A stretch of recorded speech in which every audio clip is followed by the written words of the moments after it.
everyone, Old School Pokemon here, back again with the PokeFlipz podcast, joined by my usual co-host, KetchumAllCollectibles Dan. How are we doing today, Dan?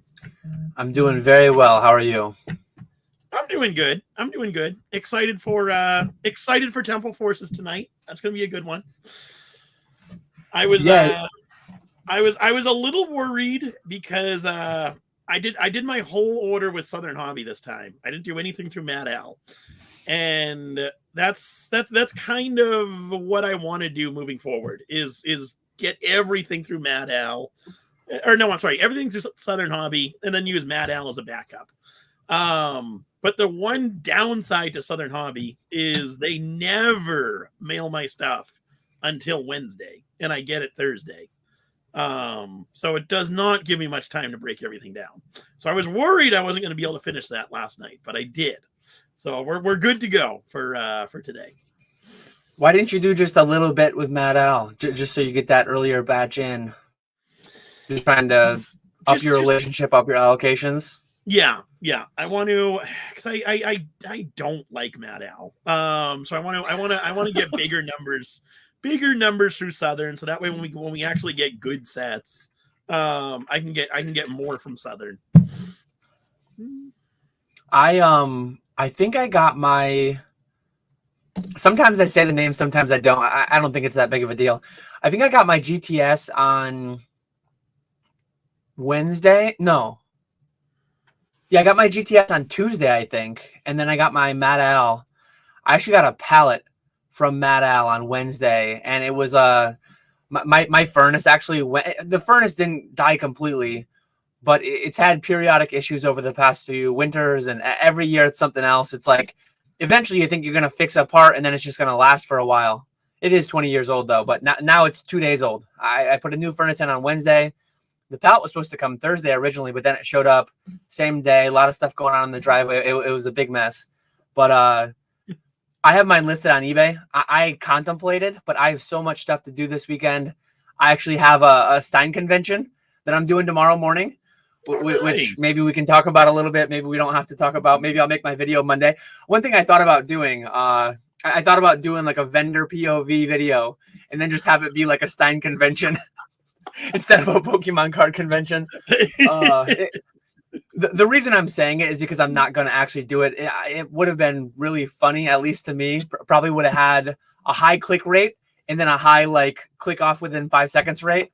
But I think trying to have a camera set up at a table at one of those events where the average attendee's age is like 70 years old, I just feel like it wouldn't be as well received as it would be as at a Pokemon card convention. But yeah, definitely not.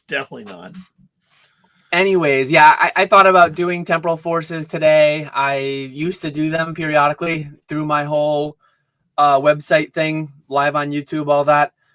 I just don't have the time this weekend. I have our monthly Zoom thing for the Patreon this Sunday too, which I still need to do most of. I've started a little bit. Just finished my personal tax stuff that I shipped to my accountant this morning. So it's exciting. It's been pretty busy, but yeah, busy's good. It's better than the alternative, not having stuff to do, not knowing what to do. But that is very true. Yeah, Temporal Forces should be fun. What time? Where can people find you? What time? How long you gonna go? Do all that self promo. So I'll be live on eBay 9 p.m. Eastern. Gonna do a dedicated rip and ship stream. Like I do for every set, and it'll be really interesting to see how it goes. Like the past few sets, 151 did really well. During these streams, I just rip packs. There's no auctions beforehand, anything like that. It's just opening packs for people. And so 151 did really well. I was up till it was like 3-4 in the morning. Before I finally had to shut it down. And then the next set, Paradox Rift, was absolutely terrible.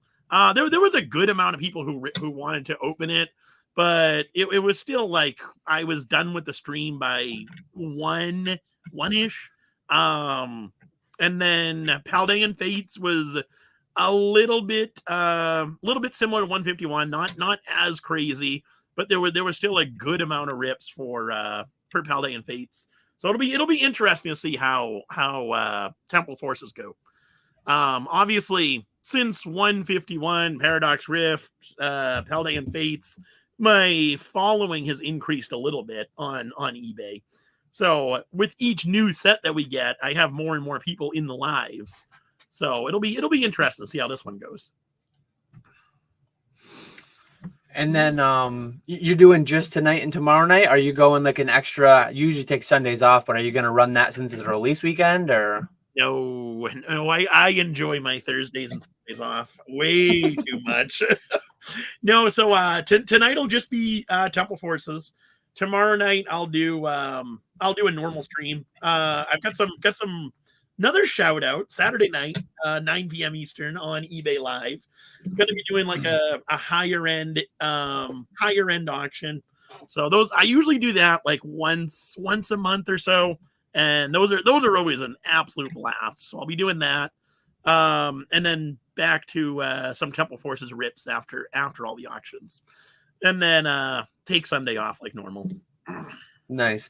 I am starting the questions as we go. I see the questions pouring in. Appreciate you guys. We will get to all of them as we always do. We'll probably run till 4:30 as we normally do. Just letting a little bit of a backlog build up so then we can start getting a good flow going while Nick and I just chat about what's going on right now. Do you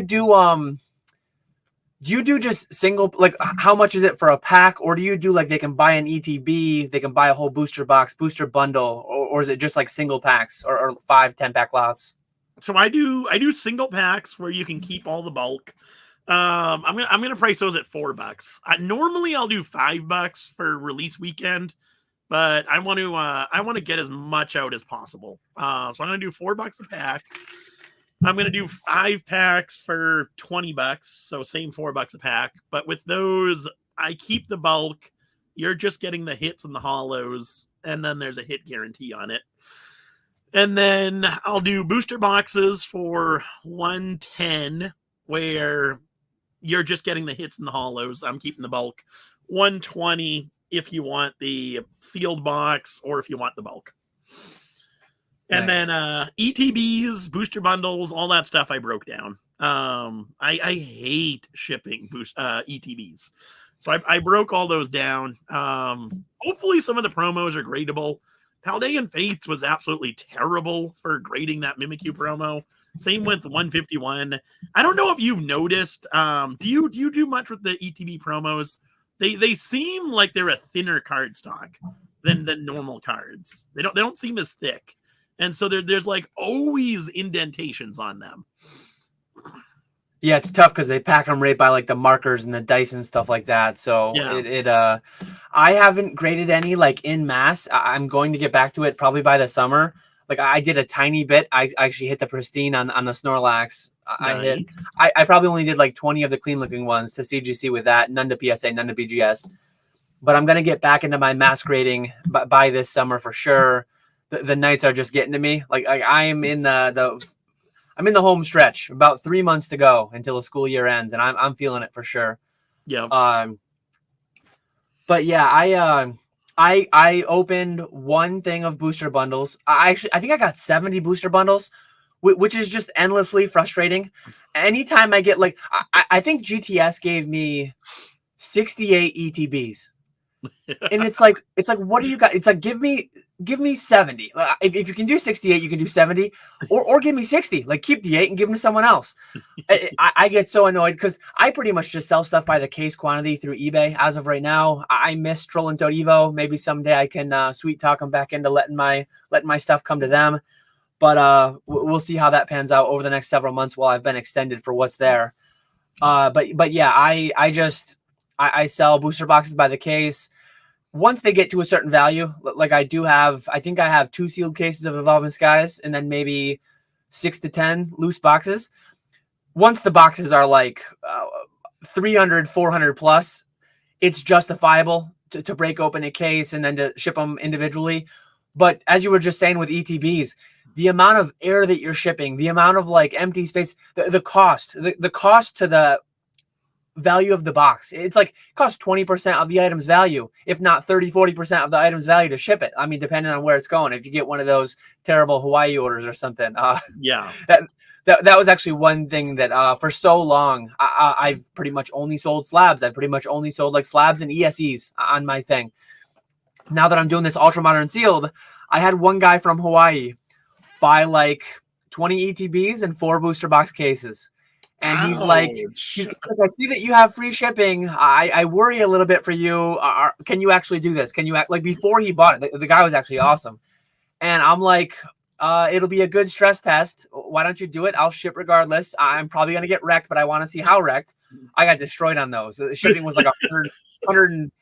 It was actually cheaper for USPS than like almost all those case quantities go UPS, and UPS ground might be 30 on them, and ground advantage priority mail, those are usually like 100 or 80 or 90, like way more than UPS. But USPS ground advantage was actually the cheapest for Hawaii. And it was like $100 and something. Like it was only $2 cheaper than UPS probably, but it was significantly significantly more expensive than domestic. So I had to go in and I had to make like non-PO box, non-Hawaii, Alaska. It just is what it is. Yeah. Those are the kinds of things that like I didn't used to have to deal with. I mean, Troll and Toad would just handle all that. They'd charge shipping on top of whatever price I set, and that's expected growing pains, but like growing pains nonetheless. Just getting all the boxes in stock in the right sizes. And I see right now that my internet's showing 1 bar. I apologize if StreamYard doesn't show as the way like OBS does. It doesn't show me how many frames I'm dropping or whatever, but it shows like a Wi-Fi signal. I'm not on Wi-Fi. I am wired. It just says that I'm unstable. And yeah, I apologize for that. I'm actually going to be testing. If anyone in chat has ever used like T-Mobile home internet, I think that's the one I'm going to select. All these Hughes nets, all these different like satellite internets rated so poorly, so expensive, you got to have contracts. I'm going to give T-Mobile home internet a try. I think it runs off just like a 5G phone network, and it's rated pretty well. No contract, $55 a month.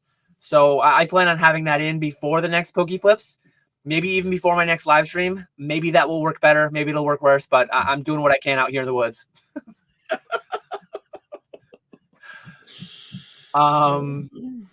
Let's see. Brad says, man, that transition from 2x to normal is wild in the middle of a Dan tangent. I watch so much content on 2x.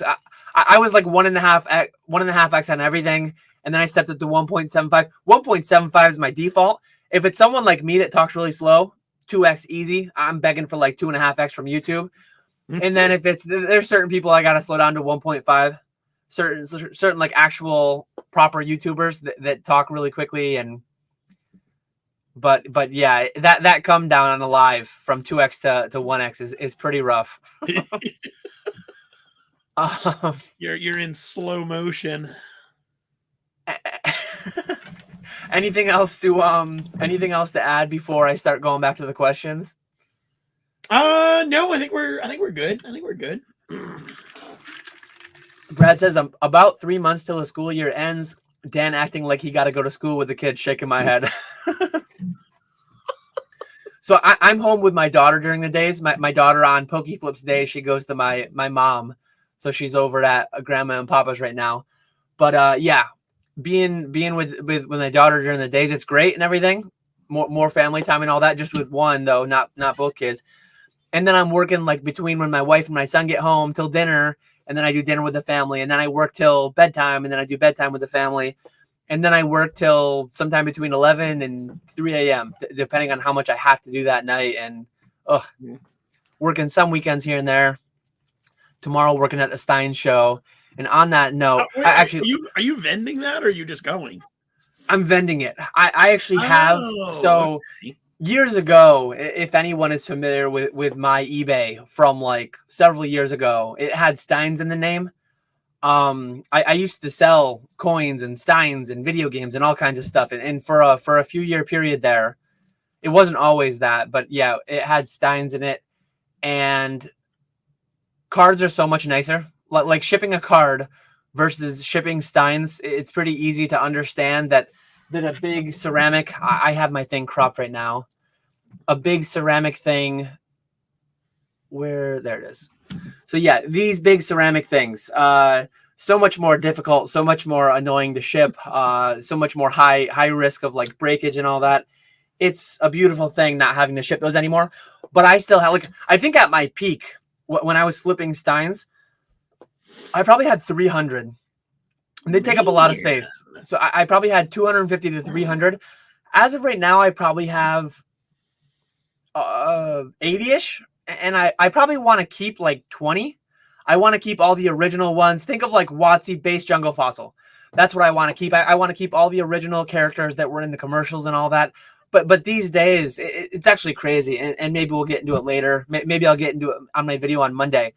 But Stein collecting, at least with the Utica Club Steins, it's like a dying hobby right now. When you go to a convention, when I go to one of these brewery club meetings, I'm not exaggerating when I say the average age is like 65. Like, I'm there at 33 years old, but then there's like multiple 80-something years old. There's like, most people are 50s, 60s, 70s, a couple in their 80s.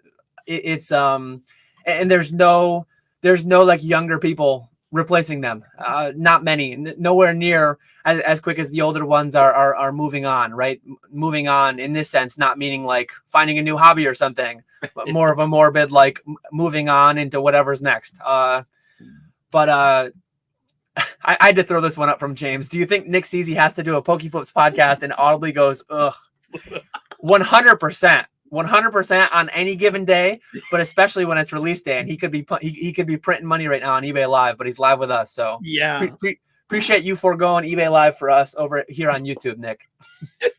we know how much of a sacrifice you're making, and we appreciate it.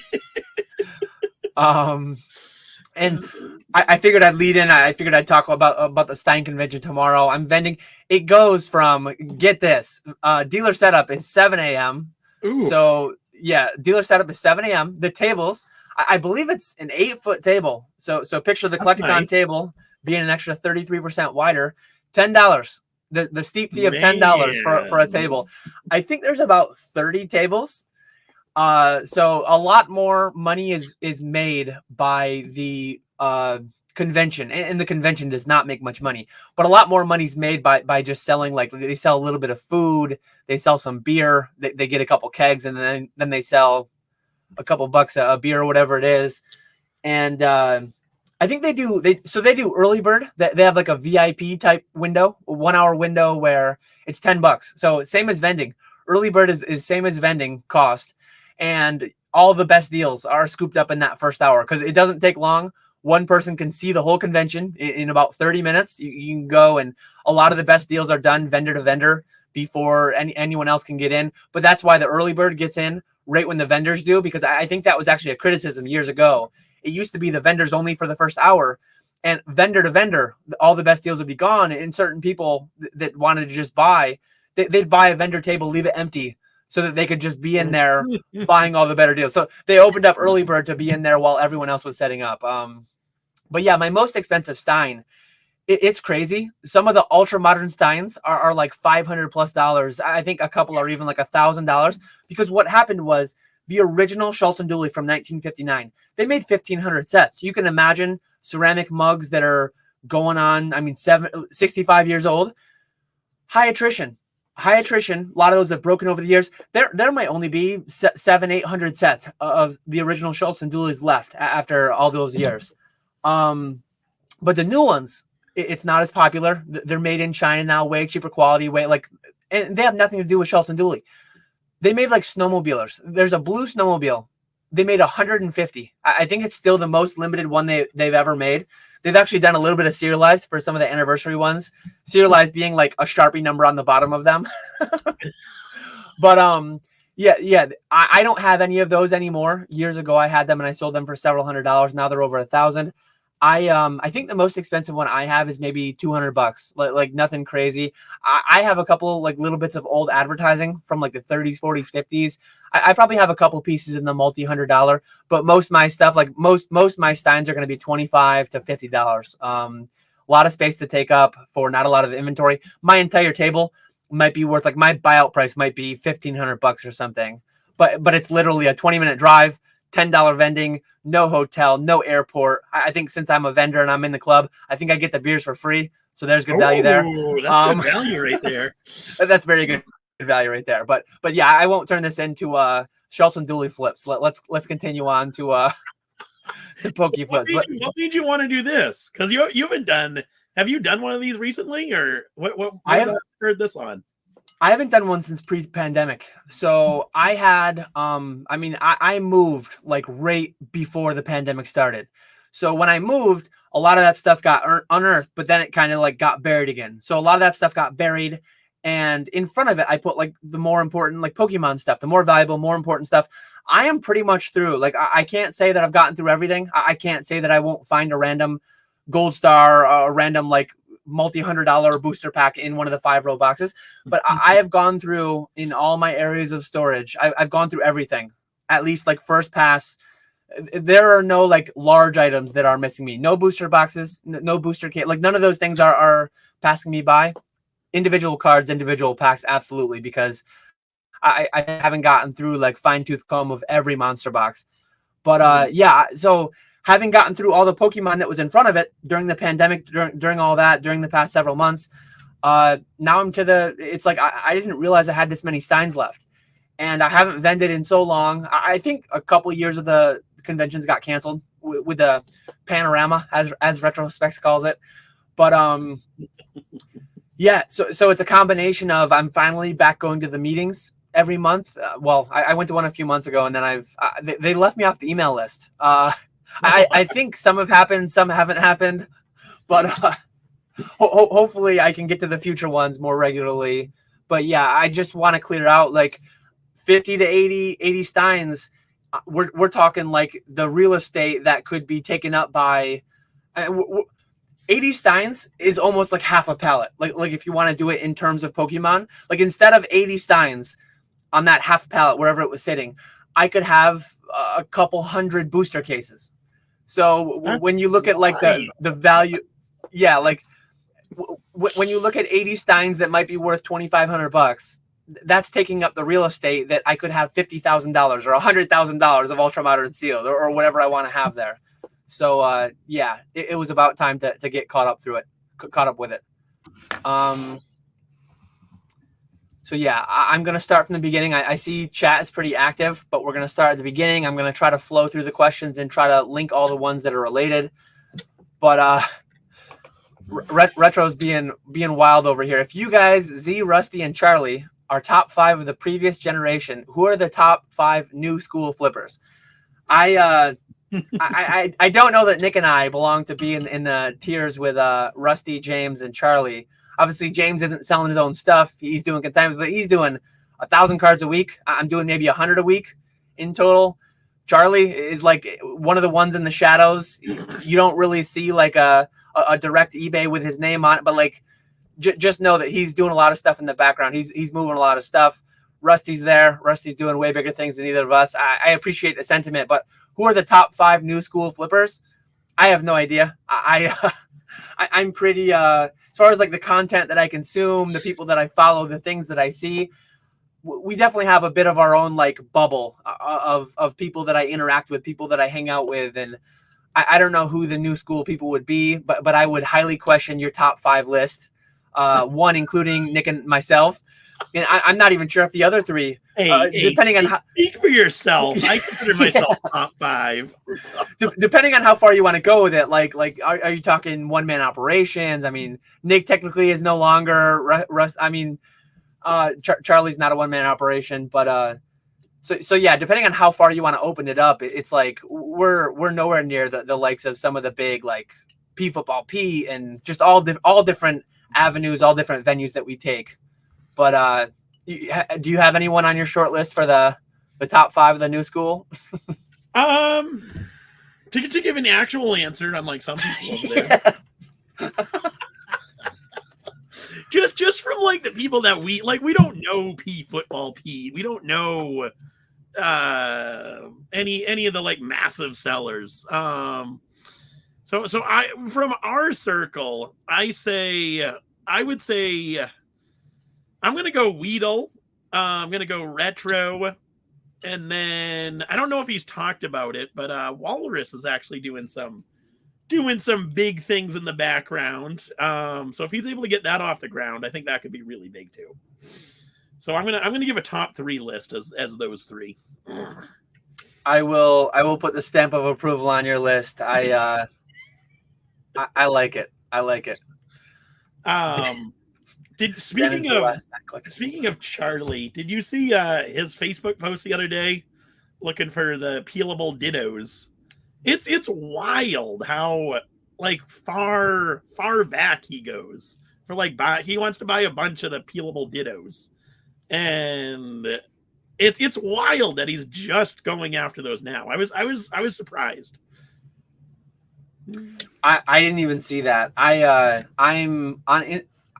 Was it on Instagram and Facebook? I know that they're kind of integrated. Just on Facebook. I started one of the Facebook groups.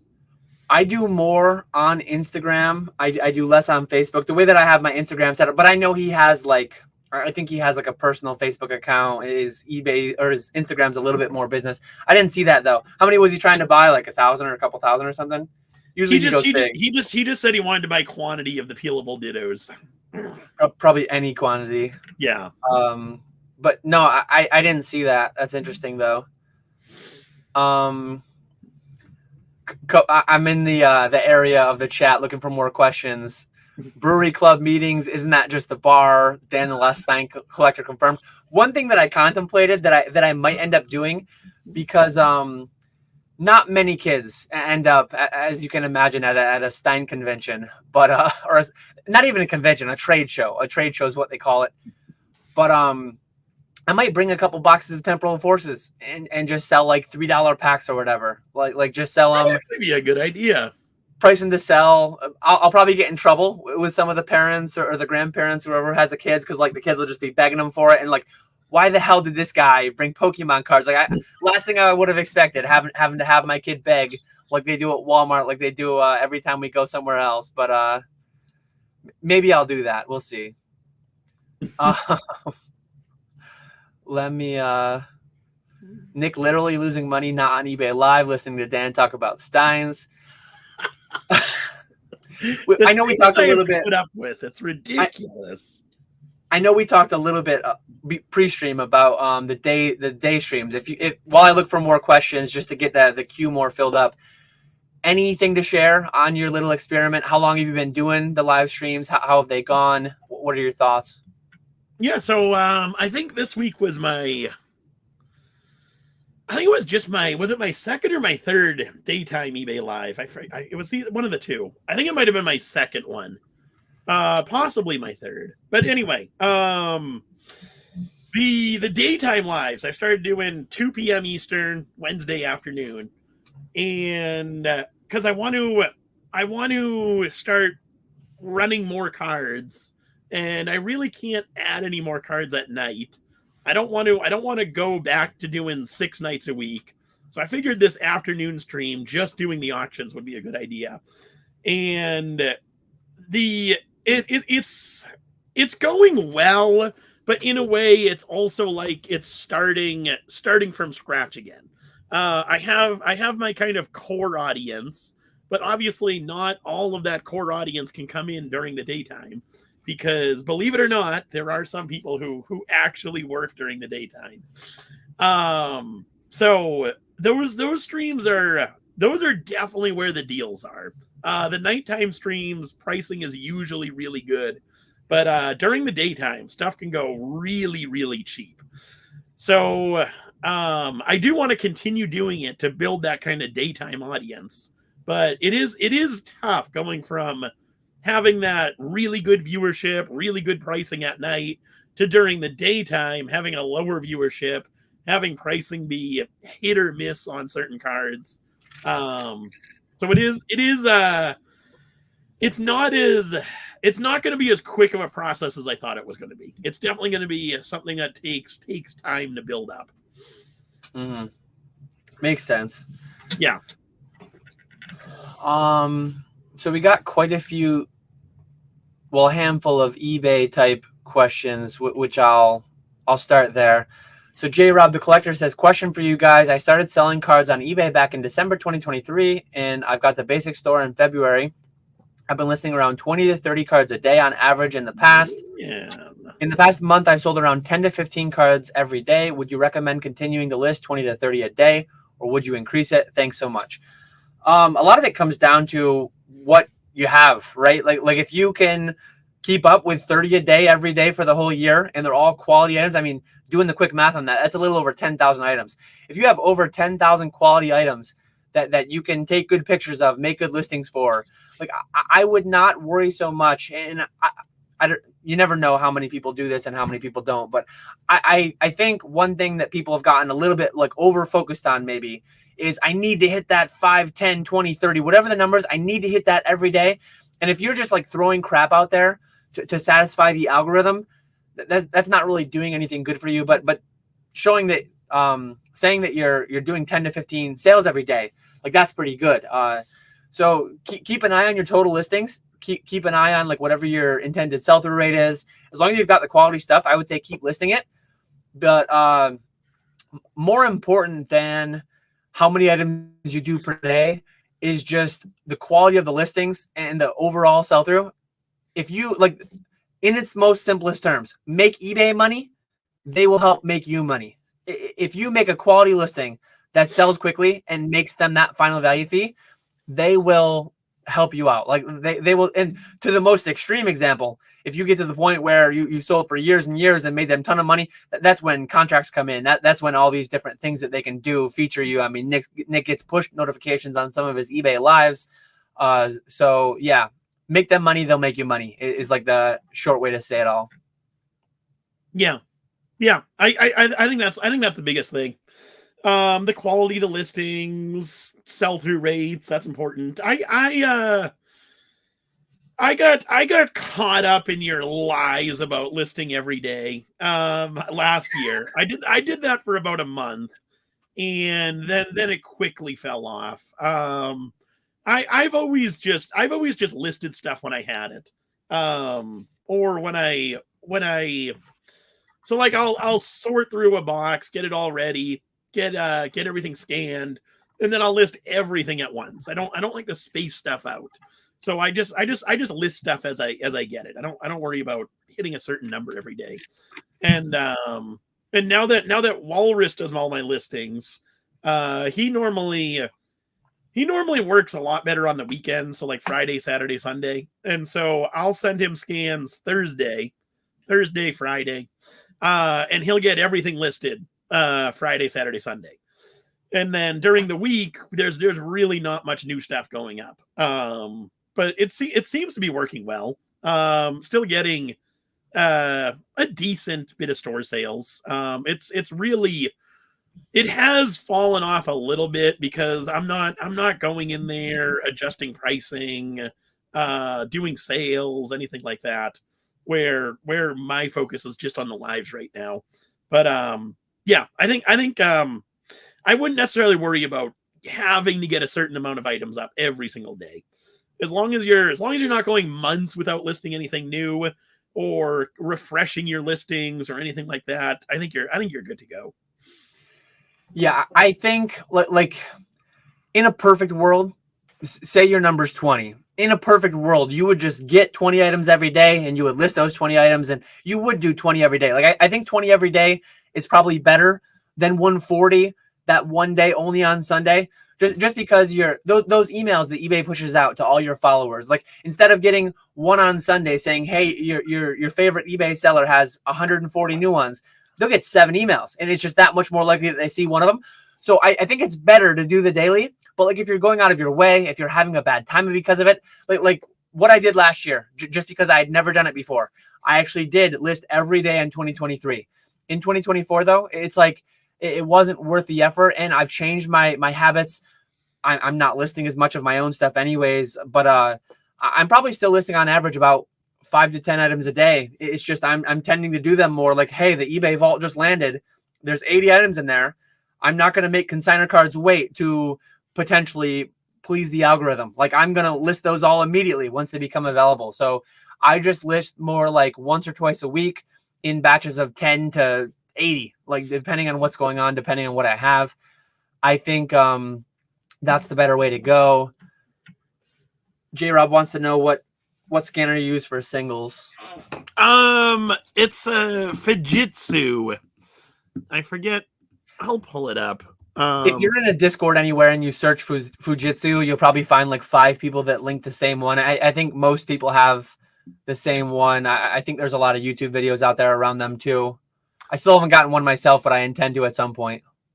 Yeah, it's expensive, but it's well worth it. If you're listing a lot of singles, it is well worth it. But Yeah, like I said, it is very expensive. I use the Fujitsu FI 8170.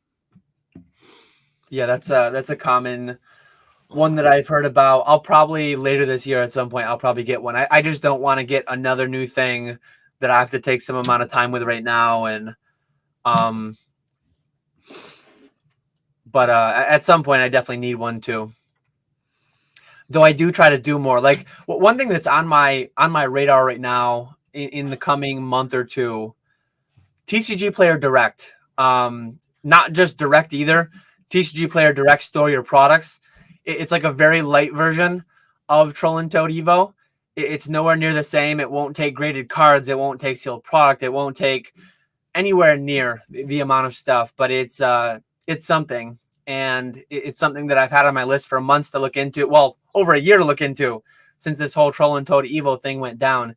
Because there are certain types of item, certain types of collection that I've stopped sourcing altogether in this past several months. That at some point going into summer, I'm gonna kind of open that faucet back up slowly. To now that I have a robot to sort it all, but I want to get the thing set up with TCG Player and all that ready once they come. I'll believe TCG Player when I see it. You've been talking about that for months. I think I want to say it's probably been about when did you first hear about Evo closing? I want to say maybe it's been a year, because I think that's when you first started talking about it. Yeah.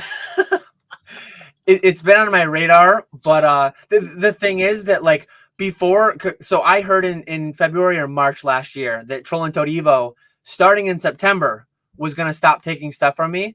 So up until September, like up to September, I sent them everything I had that was eligible. And then since September, I've not been buying any new stuff of that type.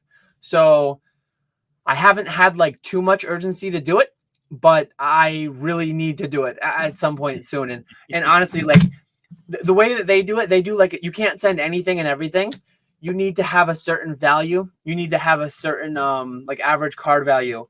And one thing that's great, like I've been building up through the hundreds and hundreds of Charizards that I've bought to grade, and not just Charizard. Charizard is just the one card that I always talk about. But I have like a lot of non-gradable Celebrations Charizards. Every one of those buys me, because it's a higher average value, right? Like say these are worth 60 or 70. Every one of those that I send in helps bump up the average of like $1, 50 cents, $2 singles that I can, each one of those buys me like a certain amount more of those that I can send in. Mm-hmm. But that's just evidence right there of how much more annoying TCG Player store your products is, because Troll and Toad Evo, it's like you could just send anything. And I mean, I wasn't even there for like the heyday of it all, the great days that Rusty talks about from years and years prior, but it was still very solid when I first got in, and it's not what it used to be, but it's still great. Mm-hmm. And on that front, I guess this is a good way to pivot into this question. BB House of Cards, what indicators, i.e. market cap, pop reports, do you look at when researching / looking for which card to grade? I feel there's so much info over the years that I don't know where to begin, vintage / mid. So honestly, and you might not like this answer, but vintage / mid era is, I guess mid era is mids with respect to, not even mids, like mid era is bottom with respect to how easy it is to get a 10. I'm not saying you can't make a successful business dealing only in mid era, dealing only in vintage. But when you look at cards like this, like it's an eternal meme. I just made an Instagram post today. I just sent out like 100 of them to PSA, and I'm going to be sending more to BGS and CGC because the margin's still there. Like pop 15,000, pop 15,000 every single day. Tons of them sell. I remember that little experiment I did last year. I bought 50 PSA 10s from somebody at like 90% value, and I sold them at like 110% value, and I sold out of like 50 within a week or two on eBay.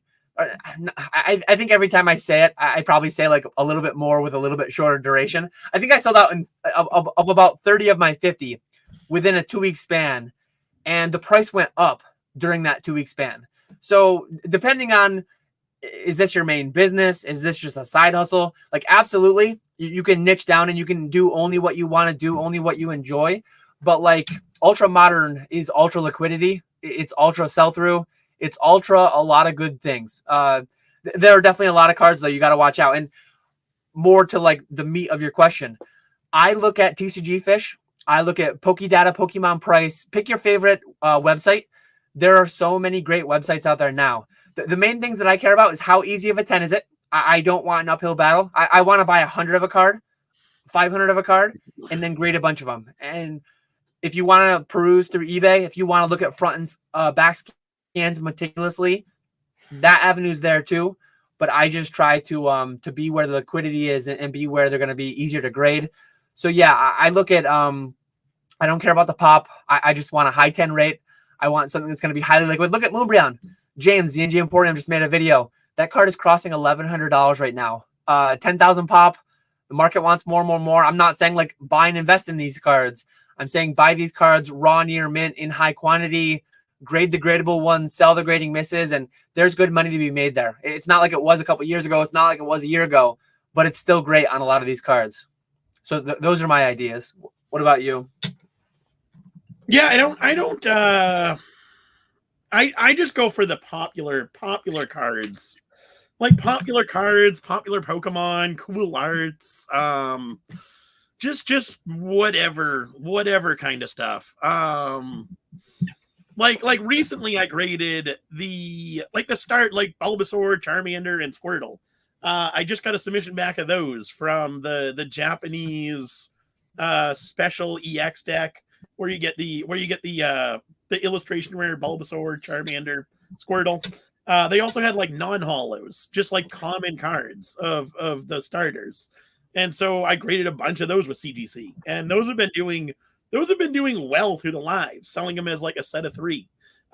People like that stuff. You're not making a ton of money on it, but you are still making a little bit on just those cards. So yeah, I just that's what I've been doing. But the lives have been, it's different selling through the lives than it is normal eBay. I don't think I could sell those cards through normal eBay and do make any type of money. But through the lives as like an impulse purchase, it works that way. So yeah, we don't really fight the current, but there absolutely are strategies out there. Like you can go through and but it all comes down to look at what your grading cost is, look at what the turnaround times are, look at what the last sales are. alt.xyz is a great app to have on your phone at conventions, just like scanning a card. I think it just scans the barcode. I don't think it's actually scanning like the photo of the card or anything. It's just pulling the cert number, pulling the barcode off the case probably. But yeah, it shows you last sold. It shows you low list. It shows you like all the relevant information that you need to know. And a little bit of it, obviously, you have to forecast out into the future. But yeah, some ideas there, hopefully. BB. I don't know what this is, but basics in here talking about aliens and asteroids or whatever, with Nibiru making its final approach in collision with Earth on April 8th. What are we doing with our PC? let me Google this really quickly. I have no idea what that means. I haven't been doing anything with it though. I haven't added anything new either in a while. It's I used to go through it every once in a while and just kind of look through it, update my spreadsheet, all that stuff. I haven't done that in so long. There's just not enough time in the day to do everything. On your PC? Yeah. Oh, I don't have one of those. eBay. eBay.com/KetchumAllCollectibles. That's my long-term PC. I think April 8th, isn't April 8th they're actually, where I live, I think Buffalo is better, but I'm like a little east of Syracuse. They're actually giving, I think they have concern for whatever reason. Maybe they have extra snow days too. I think they're giving our kids the day off from school so that they can like view the solar eclipse. There's a solar eclipse on April 8th, I believe. When I Googled what Basic had said, it says something about April 23rd, but I don't know. Anyways, yeah, I don't know. I think they have concern with like people pulling over on the roads and just not even trying to bother with like busing kids out. Because I think the time that it's happening is in the afternoon, like right when the buses will be taking kids home and all that. So I don't know. I guess they're worried about bus drivers potentially looking out the window and crashing the buses full of kids because they're trying to watch a solar eclipse or something. I don't know. Anyways, did Orlando actually sell out? It went on sale at 1 p.m. That'd be crazy. I looked and they had 95 sections. I think some amount of those sections were half sections, but still like 900-ish vendor tables. If they sold out in an hour, that is wild. Very bullish on what the boys at Collecticon have got going on.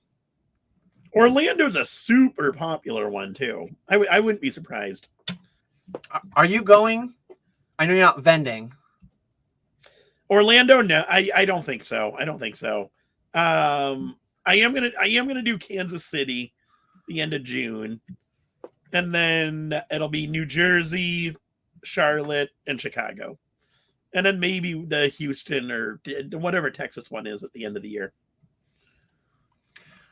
I'm definitely doing New Jersey. I'm just going to be stopping in Saturday with the whole family, with my wife and kids, because we're doing a little family trip that weekend. So I'll be at New Jersey for a couple hours. I'll stop by the section, say hi to everyone. I'm definitely vending Charlotte. I'm definitely vending Chicago. But Orlando actually falls on Memorial Day weekend, and naturally, school's off on Monday for Memorial Day. I guess my wife and my son, I think they're doing like an unused snow day or something that Friday. So now that my wife has Friday and Monday off, she's actually like, I mean, we could go down to Disney, and I might end up popping in one of the days to Orlando. We'll have to see. But we might be doing like a Friday, Saturday Disney, Sunday convention type thing, potentially. There we go. That'd be cool. Definitely not entirely settled on it, but if she keeps bringing it up, I'll probably look into flights at some point. If I get on a flight website looking at flights, I'll probably end up booking something. But we'll see. Let's see. So yeah, Orlando selling out in an hour. That's pretty wild. And BB followed up from our question. I mainly focus on modern, but feel that I had to branch out. I guess I don't necessarily have to if I'm doing well with modern. The main thing that I would say is like I am 95. Well, I guess I need to start saying I'm 99% Pokemon. I used to say I'm 95% Pokemon and 5% MetaZoo, but we know what happened there. But if you have the time, like dabble in it a little bit. I think that type of stuff can potentially be like higher risk, higher reward, maybe a little bit slower, maybe a little more niche overall, but potentially higher margin. Like if you are able to hit 10s on some of those mid-era DP hollows, if you're able to, level X's, things like that, you're talking about a very, very high margin. Slow liquidity, though. Take a while to realize that relative to modern. But it can't hurt your toes. It can't hurt you to dip your toes into it. And that way, like sometimes you might have a customer come to you and say, well, like, hey, I've got all this stuff. You want to buy my whole collection? Well, some decent piece of that might be vintage. Some decent piece of that might be mid-era. And a lot of people, from experience, a lot of people don't wanna allow you to just choose like, oh, I want just the ultra modern stuff. They want you to take everything. Like I bought that collection a year and a half ago now that had Pokemon and DBZ and Yu-Gi-Oh and Naruto and all kinds of stuff. they wanted one buyer, one and done. I am thankful that I went and took that opportunity. I mean, the collection, the buy, the flip turned out great. But like learning about these other things that now in the future, if someone hits me up with a collection that has Pokemon and a little bit of one of these other things, I'm just more comfortable with it, and I'm more familiar with what is worth. Like I'm not as deep into it as I am with Pokemon, but yeah, I think expanding out a little bit into that vintage and mid era, don't feel like it's a necessity, but look into it and see how it goes. Like just allow its results to guide you, is what I'd say. Yeah, I would say if you have time, branching out is definitely a good thing. You don't always want to put all your eggs in one basket. I just think like with me, I spent so long just selling base jungle fossil, nothing else. And then slowly branched out to WotC and then EX era and then XY. I never did much with like Diamond and Pearl to black and white. But then like XY, which was current, and then just kind of kept up with that. And it's a good thing I did, because if I was just doing WotC even today, I don't think it would go as well. People really do want the modern stuff. Yeah, I started, and Leaf Green Goblin said he's 99% Metazu in his heart. I started back mostly vintage. I kind of did like both ends to the middle. So when I got back in 2014, Phantom Forces, I remember when Phantom Forces dropped. So I got in just before that dropped. I got in when Primal Clash was after Furious Fist. So Furious Fist was the active most modern set when I got in. I didn't do too much with that, but I remember buying a case, like not even wholesale. I wasn't yet in with my distributors. I bought a case of Phantom Forces. And so I started at both ends. Like I started getting back in, doing my WotC stuff, trying to open one of every box. And I was trying to get all my chase cards, PSA 9, all that good stuff. But I also I bought Phantom Forces. I bought all the new ones as they came out. A case, opened it, tried to master set, complete set, whatever. And then I remember when I first got distribution, they had all of XY, most of XY, aside from like Flashfire. They had a little bit of black and white. I mean, Mad Al even had a little bit of like sleeved boosters. You probably remember this too, of like Heart Gold, Soul Silver Unleashed, and Triumphant a little bit too. Some of those poster collection boxes. So through my distributor, I worked through the black and white era, Heart Gold, Soul Silver a little bit. I worked that way from the front. And then some of the last things that I did were like the EX era, kind of in the very middle. So I chipped away from both ends, and then I kind of like wrapped up things in the middle, because those were so much scarcer, so much harder to find each of those boxes. Mm-hmm. Let's see what we got starred. How and why do you decide to use certain grading companies for certain things? One of the things I mentioned in a relatively like recent video, when I say relatively recently, probably sometime in the past year, like when I just showed this card, I want to have these most liquid cards in every flavor. I want to have, well, unfortunately, I've not yet graded the black label of this one. I've graded Beckett 10s and 9.5s, but I want to have, and this isn't all that I do, this isn't everything, but like the Nagaba Evolutions, the Nagaba Pikachus, the Celebrations Charizards, these cards that I can get literally 1,000 of if I wanted to, I want to have them in PSA 10s, CGC Pristines, Beckett black labels. I want to be able to satisfy every consumer. Like, there are certain people, believe it or not, that only collect CGC. There are certain ones that only collect BGS. And there are certain ones that only collect PSA. Each one of those markets is like a different size, PSA leading the way, but they all have their places. They all have varying levels of liquidity and margin and this and that, and it's ever evolving, ever changing.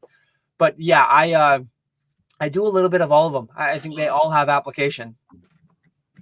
But generally speaking, the best of the best, I try to go for that high end like black label thing.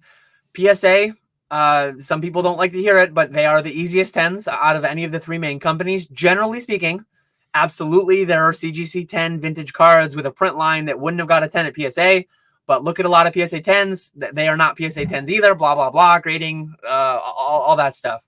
So, yeah, optimizing whatever company will give you the biggest number and the best margin. Send it to them. But ideally, and oftentimes, you send a little bit of each card to all of them. At least I do. What about you? Yeah. I don't do much. I don't do much at all with BGS. I don't like them whatsoever. So BGS for me would just be cards that PSA and CGC won't grade. Like a last case scenario would be BGS. But then for up until just recently, it was 95% send everything to CGC, just because they were both cheaper and they were a lot quicker. Now they're still cheaper, but they're longer than PSA. So now I'm gonna start sending more to PSA, just because PSA still does get you that best premium compared to CGC until you get to the pristine. So now it's like the truly like bulky type cards that really you need to be as low as possible in for grading fees. Those ones I'll still send to CGC, and then the ones that are like better hits that I think I'll 10, those ones will go to PSA, because the extra $5 grading cost isn't going to matter as much. So that's kind of how I do things. Yeah, and Nick is selling primarily on eBay Live right now. Whether you're selling at in-person conventions, whether you're selling on eBay Live, eBay, like wherever you are, just listen to your consumers. See what the market enjoys. Like try to grade with each of them a little bit if you have the time, if you have the cards, if you have the capital. And if you listen to various YouTubers, various people in Discords, various whatever, some of them will just be so blindly, you have to do X, Y, Z. And sometimes that's BGS, sometimes they're solely CGC, sometimes they're solely PSA. They will bring up all the things that this company did. These companies they'll never use did wrong in the past. And all the companies have blemishes. All the companies have inconsistencies.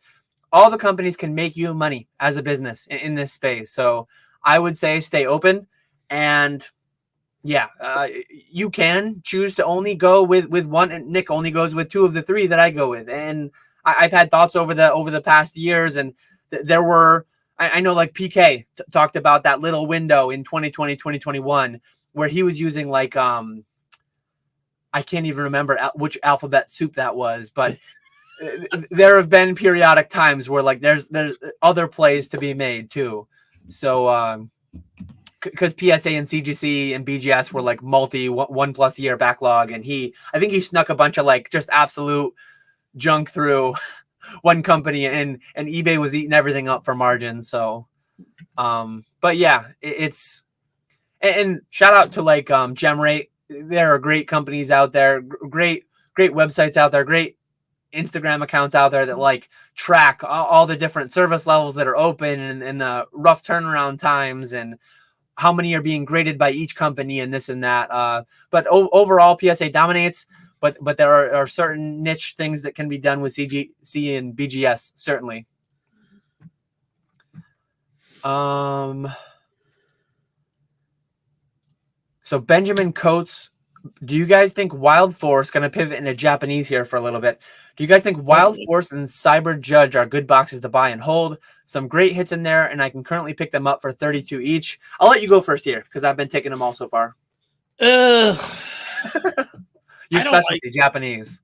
Yes. No, I have been in some of Weedle's streams, so I know the sets decently well from what I've seen him pull. I maybe it's just me being a boomer here, but I do not like these new sets. The whole past and future Pokemon, I don't like it. I don't like it one bit. I don't like these 2 Japanese sets that make up Temporal Forces, and even Temporal Forces is kind of meh. You got the Gengar, But outside of that, I really don't like anything in the sets. So I won't be buying any of it to hold long term. I'll do my normal English boxes, setting a few cases of those back like I do for every set. But outside of that, I won't be buying anything. I think you're better off buying shiny treasures. If you're a Japanese person wanting to buy a Japanese box, shiny treasures is the way to go. Because that's actually a good set. I really like. I wasn't sure how I would like shiny treasures and Paldean Fates, but I think that's the best shiny set that we've gotten, even better than Hidden Fates. I was gonna say a very similar thing. Like if you're, I was gonna relate it to English also. Like say you're doing this on the English side, you can buy the newest sets at like 80, 85, 90 bucks a box maybe. But if your sole goal is investing, I would lean towards Sword and Shield era sets that are less likely to be reprinted, that are deeper into their age, I guess, a year or 2 years, going on 3 years old, some of them. So if the sole goal is investing, I mean, one, I would question, are all your taxable buckets filled up? And are you doing this as a business, intent for resale, not paying sales tax, blah, blah, blah, as I always do. Those things are just assumed. But yeah, I would lean towards V-Star, sub 50. I would lean towards Shiny Treasure, sub 40 as well. I don't think they're going to be terrible buys, but like, have you ever sold before? What are your outlets? But a lot of it is so many people, and I know some people get really butthurt when they hear it, and it's the last thing they want to hear. But so many people would be so much more better off financially if they just like put in this time and energy towards working overtime at their current job, or like trying to climb the ladder at their current job. And I'm not talking to you, Ben. I'm not talking to anyone in particular. I'm talking to everyone as a whole, myself included, because when you start comparing objectively, like after tax money into paying sales tax on these products, and then comparing that against like taking free company match and blah, blah, blah. It's just, I mean, you're talking about working versus like actually passively investing with the advantages of, but same thing as Nick. Like I actually opened with the family, I opened Temporal Forces last night we each did a booster bundle, because I had 70, so I had a full case and then a part case. I grabbed 4 of them. My wife, my 2 kids, and I, we each opened a booster bundle, and it's like Screamtail. I had to Google it because I couldn't remember what it was, but it was like a caveman Jigglypuff, like ancient Jigglypuff, but it wasn't Jigglypuff because it was Screamtail.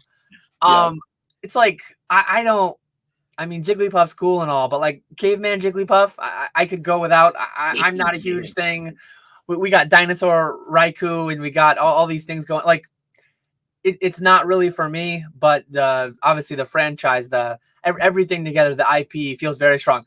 Relative to what I'm going to see tomorrow morning at that Stein convention, it's going to be average age of 70 years old. When I go to a convention for Collecticon, when I go, like when I talk to my wife about her students and send all the products I send there for her to give like incentive for her students to behave and do well in school, and they get a booster pack, they get pencils, they get paper, stickers, whatever.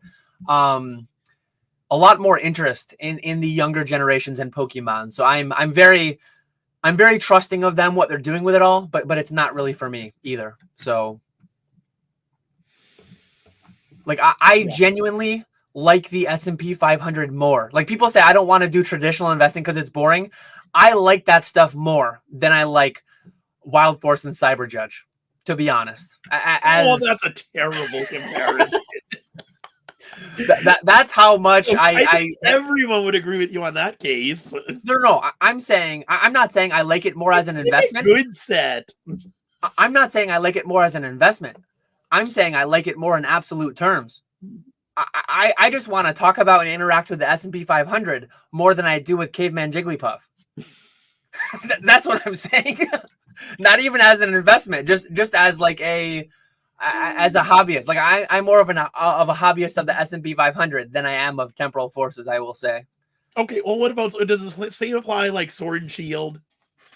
Sword and Shield I liked more, but I think like my son actually pulled a full art Gengar. I mean, I'm not saying the sets are absolute, like there's nothing for me at all. There's still things for me in there, and I still enjoy opening up that like a scratch off ticket almost. It's just gambling, right? I still enjoy the rush of, I didn't even know what was in the set. I had no idea what I could hit. We got a full art Gengar. I didn't know it was there. We got Caveman Jigglypuff that I didn't know it was there. I mean, I had a good time, but yeah. Let me continue on. There was new booster bundles. What is with Pokemon and all this waste? I don't get what was wrong with the simple little box they had before. Now they got to put it in this big box. So much more waste. When I saw something, and Mason just made a video, when I saw something about them going to like this whole booster bundle idea with 6 packs in it, and then Mason actually, I think he shared it in a Discord somewhere before he made the video a day or two ago, but it looked like, okay, they're gonna do it. It's gonna be super flat. It's gonna be 3 packs by 3 packs, but instead of that, they did 6 packs in the middle. Yeah. With air on both sides. Like, sorry, Earth. Instead of fitting like double the amount in a given volume, instead of fitting double the amount in a tractor trailer, now each pallet only holds X amount of 1,000 packs instead of double what it could have been. Like, Pokemon just hates the environment. It's sad. It's no one in this space that is a consumer of Pokemon can call themselves green whatsoever. We don't even have a Sorry Earth emote in this. I think I have a Sorry Earth emote on mine, but I need to put that on PokeFlipz too. I was going to say hit us with the Sorry Earth in chat, but it's endlessly frustrating. I don't know why they refuse to just like booster boxes are very tight, form-fitting packaging to the actual product. But all these tins, all these plastic inserts, all this air that they ship, it just makes things, it's crazy. I'm not about it as someone who has to break this stuff down and put it in my recycling bin and all this and that. It's tough. Yeah. Retro says Giraffe Raikou and Jungle Kitty Entei actually hit, but they did Suicune 30. Oh, man.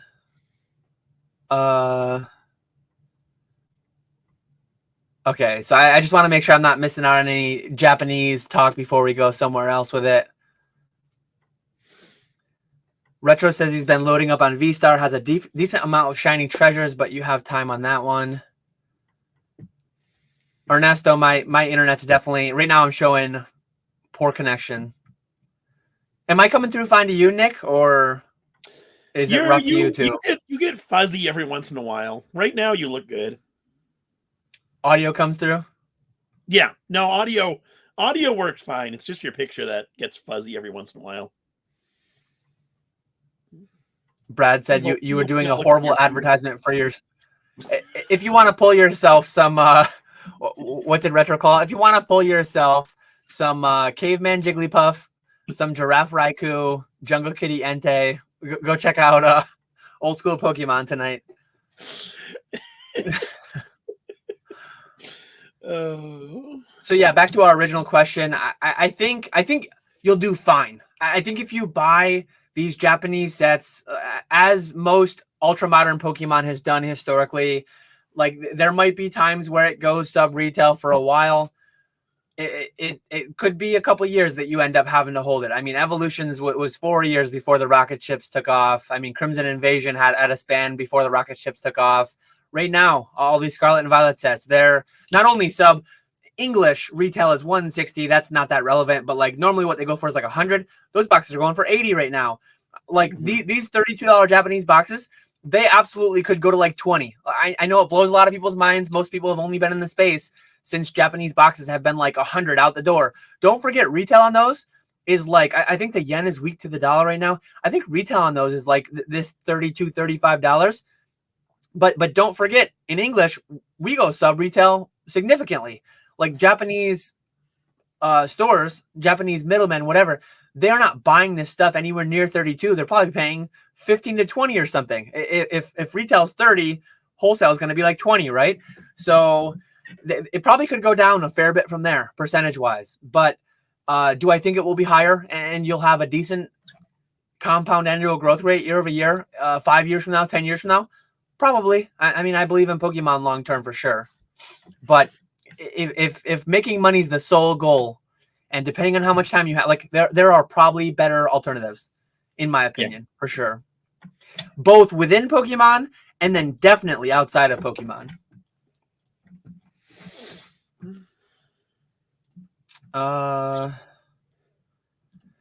Son of a Merc says, Dan, what percentage have you moved into One Piece and or Lorcana, if at all? And how much do you think others are doing the same, spreading money across multiple TCGs? So I have not moved like any I'm not like allocating investment capital into anything, not even in Pokemon. People say that what I do is investing, but I'm just buying it wholesale and selling it at retail. But I'm not buying Lorcana at all. I don't have access to it wholesale. It is brick and mortar exclusive. One Piece I do have access to. I am buying it and I'm selling it on the market. I sold most of my OP05 at like 200. Well, then it went on to 300. I could have made a lot more money, but it could have been reprinted. Like when I can buy a box for $60 and then weeks later sell it for 200, I'm taking my free money and I'm putting it into IRAs, 401ks, other Pokemon, like whatever. So yeah, that's my strat right now with One Piece and all these other things. What about you? Dabbling? I have not gotten at all into One Piece. Don't plan to, just because neither. You're not with GTS, right? Yeah, exactly. Neither of the distributors have One Piece. Lorcana, though, neither of my distributors sell Lorcana to me, but I bought a lot of the first chapter, opened the boxes, graded a bunch of the cards. That did really, really well. And then I did the same thing with the second chapter, Rise of the Floodborn. And again, opened more boxes than the first time. I want to say I opened 12 boxes. So it's not a ton of boxes, but it's a good amount. Sent a ton of the cards off to CGC. I want to say it was like an 800 card submission. And those have been doing well, not as crazy as the first chapter cards. So set 3 into the Inklands or whatever it's called. I actually skipped that one because to me it just didn't have any cards that I liked in it. So I skipped that one. Hopefully set 4 will look better and I'll get back into it for set 4.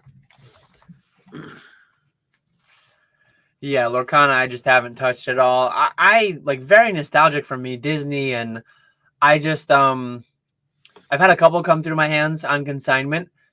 I do accept those for that, but it just I don't know, it doesn't do it. Like so much of what I get out of Pokemon is just taking me back to playing Yellow and Crystal and taking me back to having all the cards, and it's hard for anything else to do that for me, even though I have attachments to the Disney. One Piece, it's just opportunity. It's just like, hey, the attendees are there, might as well take them.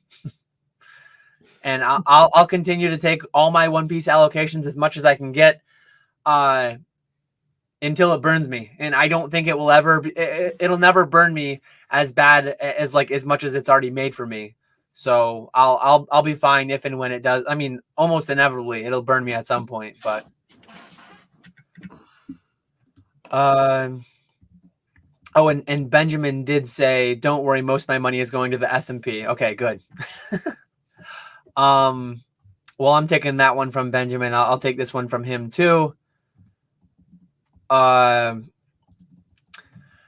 about Van Gogh Pikachu? Just looking to pick one up for a good price. What do you think that will be once all the waived releases are over? They might already be. I don't know. Nobody knows. That's the biggest thing.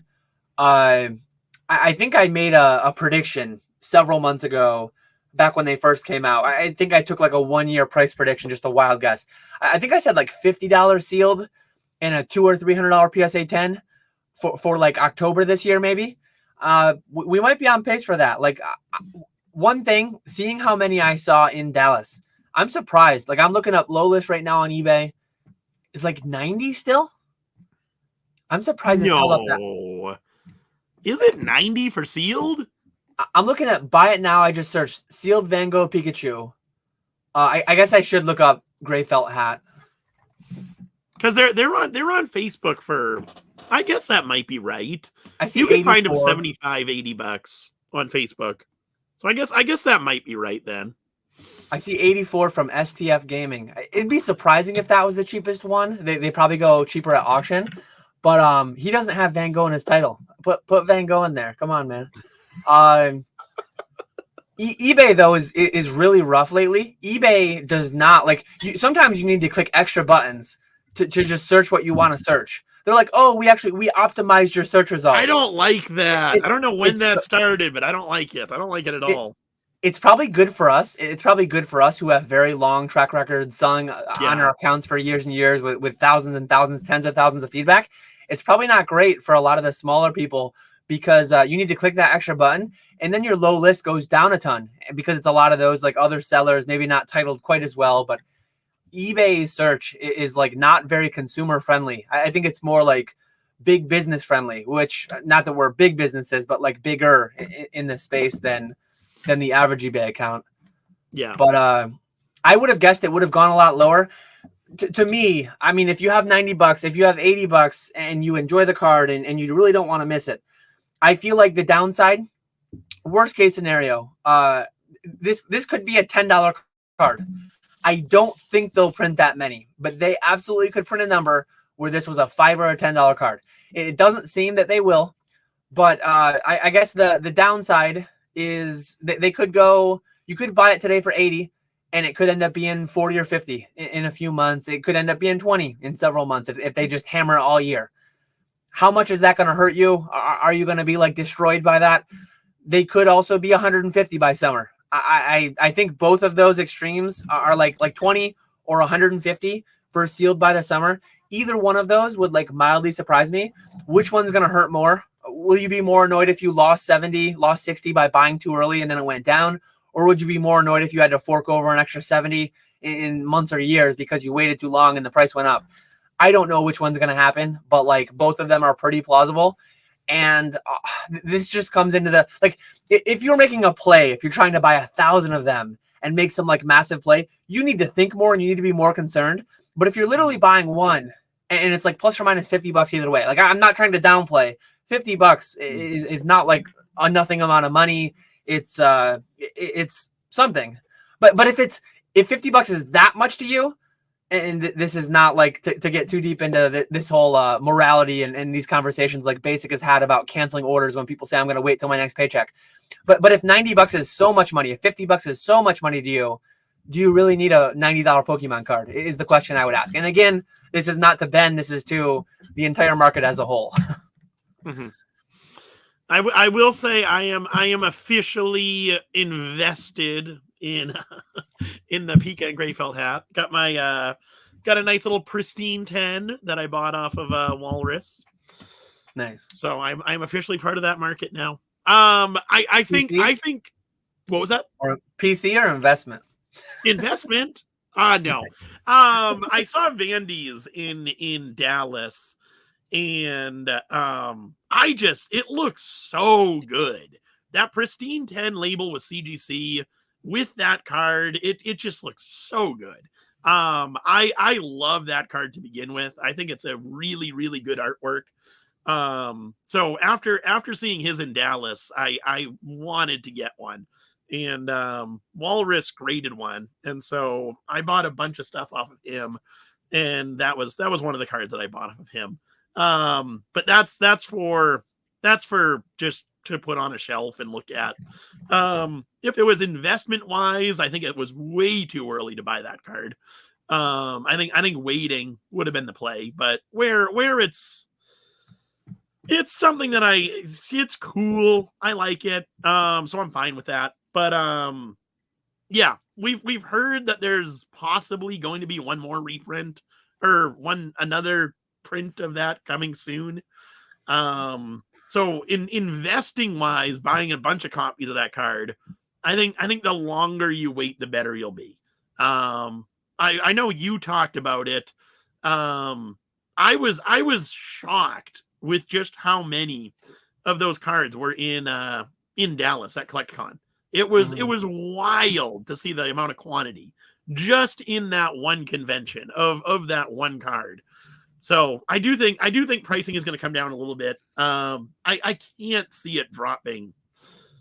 I think $50 is a good price for a sealed copy. I can see us getting there.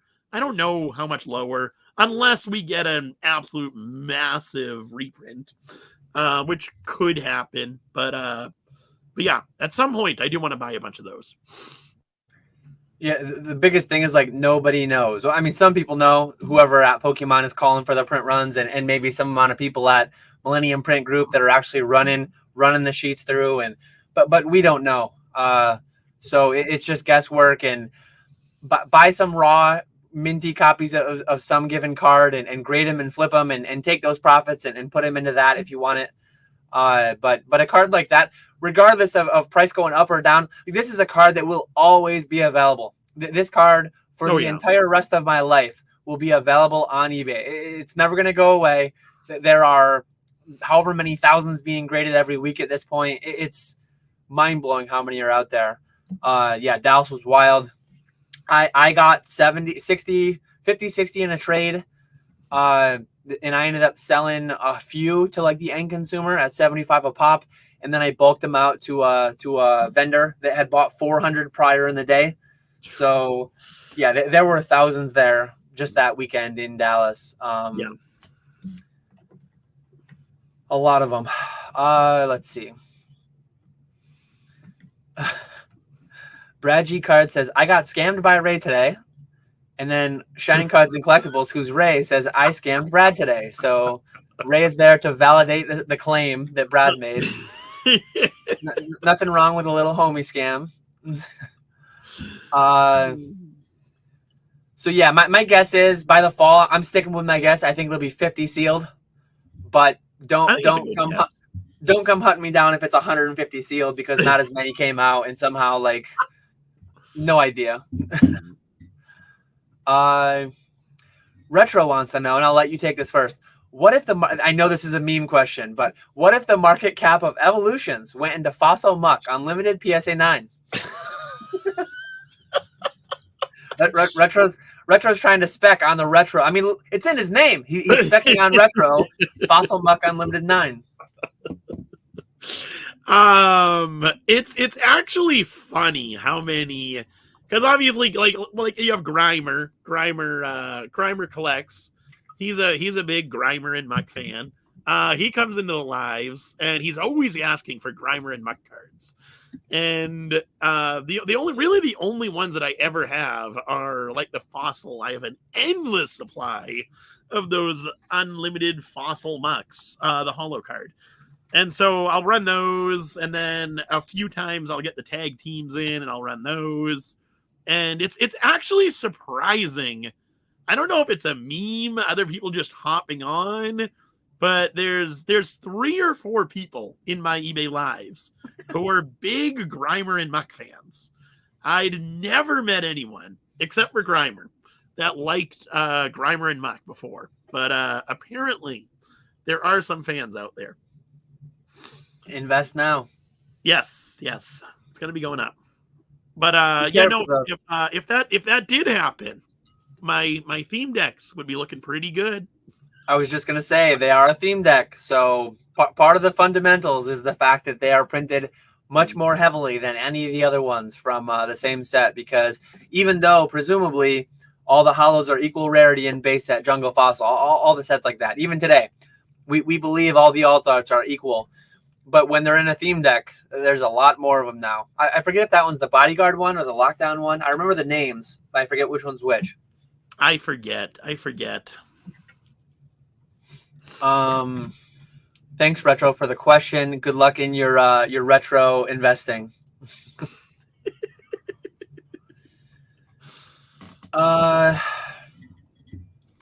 If you're willing to share, Dan, of the 1.3 million eBay revenue you showed, what's the % breakdown on where that comes from? Sealed / slabs / consignments. I think within that video, I think I broke it down a little bit. I could be wrong though. I know that I'm live here every other week. I'm live on my own channel. At some point or another, I think I stated publicly. Maybe it was just in a Discord office hour. I forget, but I think I stated publicly how much consigning payout I had. I'm actually trying to pull up that number right now because I just had to have all that recently, like a month ago now, for my taxes. I'd be interested in consignments. You never, you probably don't listen to all my content, which is fine. But you never remember. You never remember me mentioning what portion of that was consignments? I haven't seen your 2 latest lives. I'll admit, but no, the one videos that I have seen, I didn't hear that. I didn't hear that. But it was probably in one of those videos because it was all the tax stuff that you were doing. It could have just been in a Discord voice call. So last year, my 2023 numbers. This is a mess. Oh yeah, I remember it was 666. So I paid out $666,000 in consignments. Yeah. So that was my total. That was my total consignment payout. eBay was just eBay. Like there was a little bit of Shopify. There was PWCC. There was Troll and Toad Evo. There was other stuff, but all my consignment sales were all through eBay. So yeah, almost 50-50, almost a clean 50-50. Slightly more consignments though than my own stuff. But I do have obviously my own sales that go otherwhere, non-eBay. So yeah, consign today if you're interested. I move a lot of slabs through my consignment, and I threw it up on screen for a second, but I didn't say anything. That pristine that you saw, gray felt hat. Vandy, DM me. We've been undercut. If you want to lower the price a little bit, maybe since the seal is holding so strong though, you want to diamond hand it, which is fine. But DM me if you're interested in changing the price on that. He does have that pristine gray felt hat with me. What do you guys? Looks like we have it.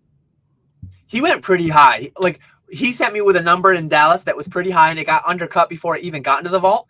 So he sent me with something in the 7s, and we listed it at 675, which was the lowest at the time. But as of right now, it looks like there's a 545. So personally, I'd go like 530 with it. I mean, I might even go 500 just to move it. But Vandy's card, he can price as he sees fit, as with all my consigners. But yeah, consignments went well last year.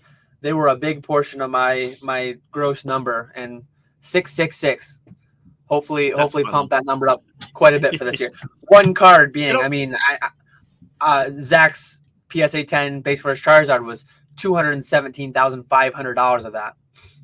I was going to say it'll be interesting to see if you increase that number this year, or if it stays the same and you just do more volume. Where unless you get another massive card like that, it'll be interesting to see if you grow that much this year. And it'll also be interesting to see if your own eBay sales increase a lot more now that you don't have Troll and Toad. Yeah, unfortunately they probably are, because I'm selling a lot more stuff that I used to sell through there. I would have loved to not have my eBay increase and have that outlet through Troll and Toad Evo still. But yeah, we'll see how it goes. I have a lot of not a lot. I have a decent amount of Sword and Shield era like booster cases that I've not yet listed. At some point I'll be listing them. I don't know exactly when. I'm not really hurting for cash flow or anything right now, but it's pretty wild to think that, and that lends itself to why people call me an investor in Ultramar Unsealed, right? Because I have Evolving Skies right now that I'm not selling. Somehow I'm not selling it at the current prices. The Fusion Strike, they just ran to 200, and I'm just sitting on it right now. I'm sitting on it right now, and we'll see when it makes sense to sell.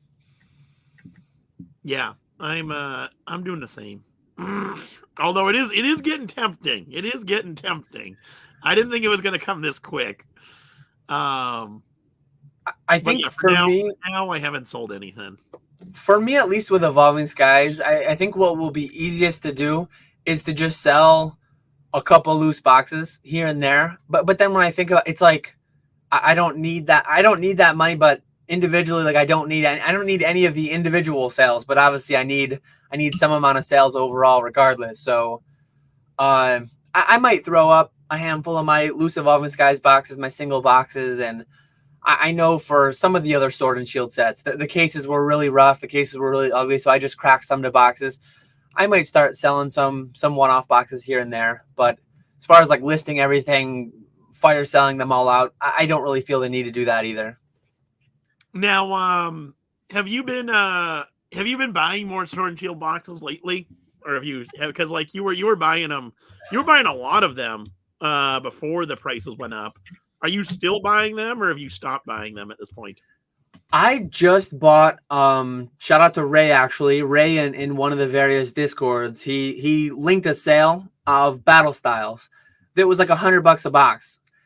That website unfortunately charged sales tax in my state. I think a lot of states they didn't charge sales tax, but they did. I emailed them.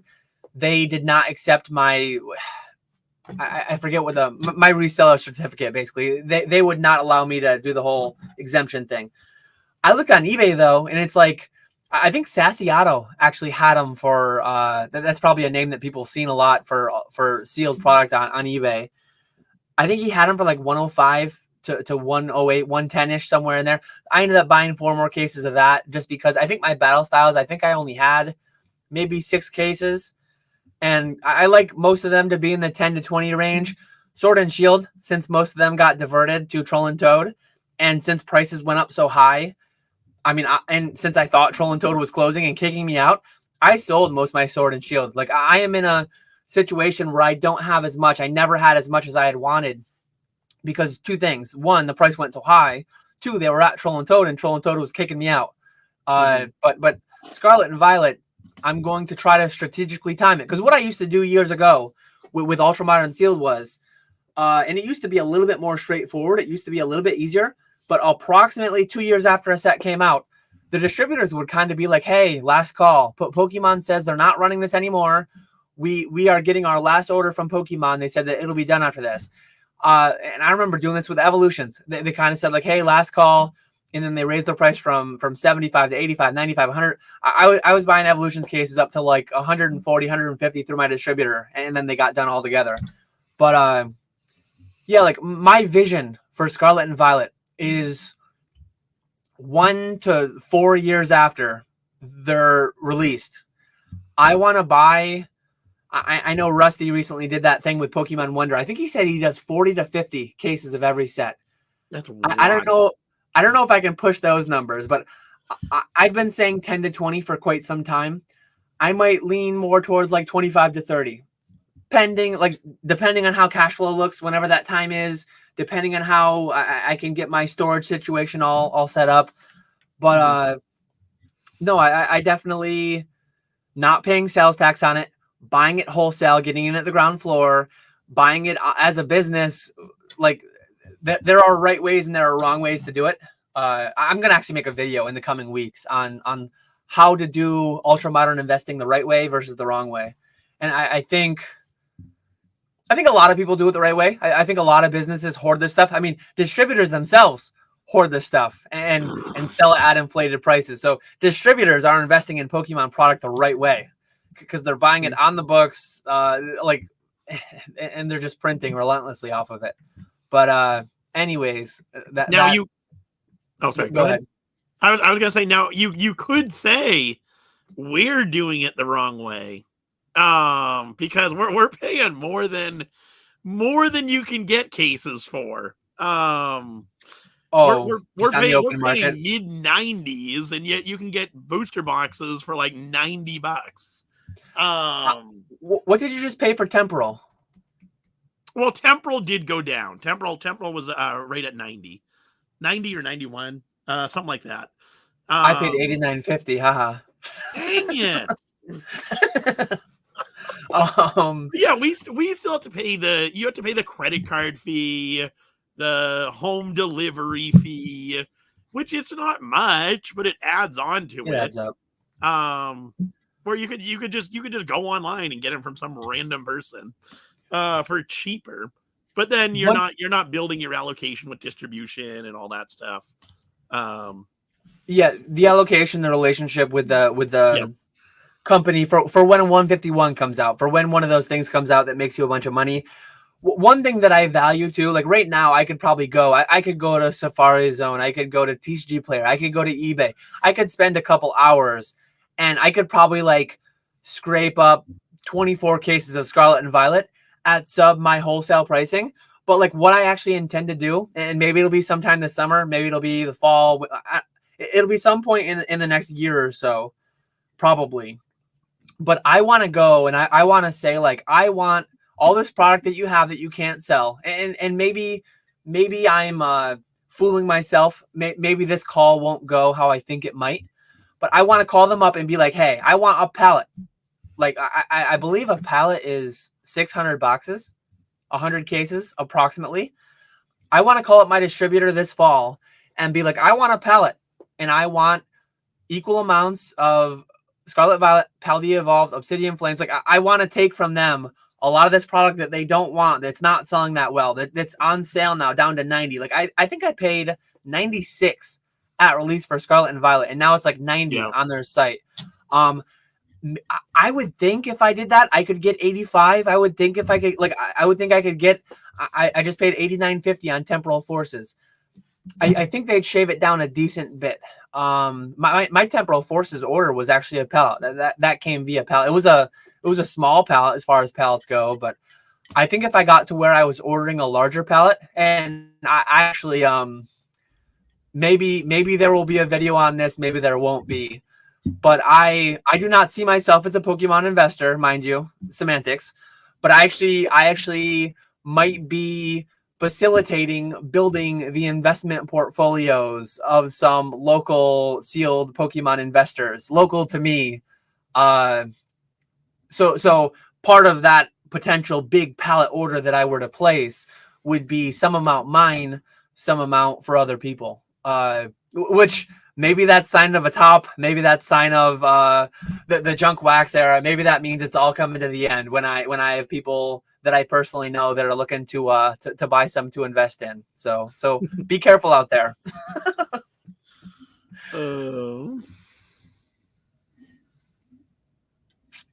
And Ray said the 99 Battle Styles is on Game Nerds, and there's still 33 left. Jason had a kind of follow-up question to the. Yeah, I just put that there. Don't buy from distribution. That's the answer. Buy from TikTok. Everyone, buy from everyone.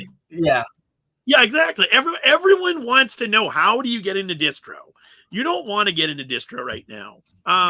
You can buy these sets right off of eBay, right off of Facebook. I wouldn't necessarily use eBay, but Facebook, Safari Zone, any of these websites that have sealed product, even PokeNE, who we had on a couple weeks ago.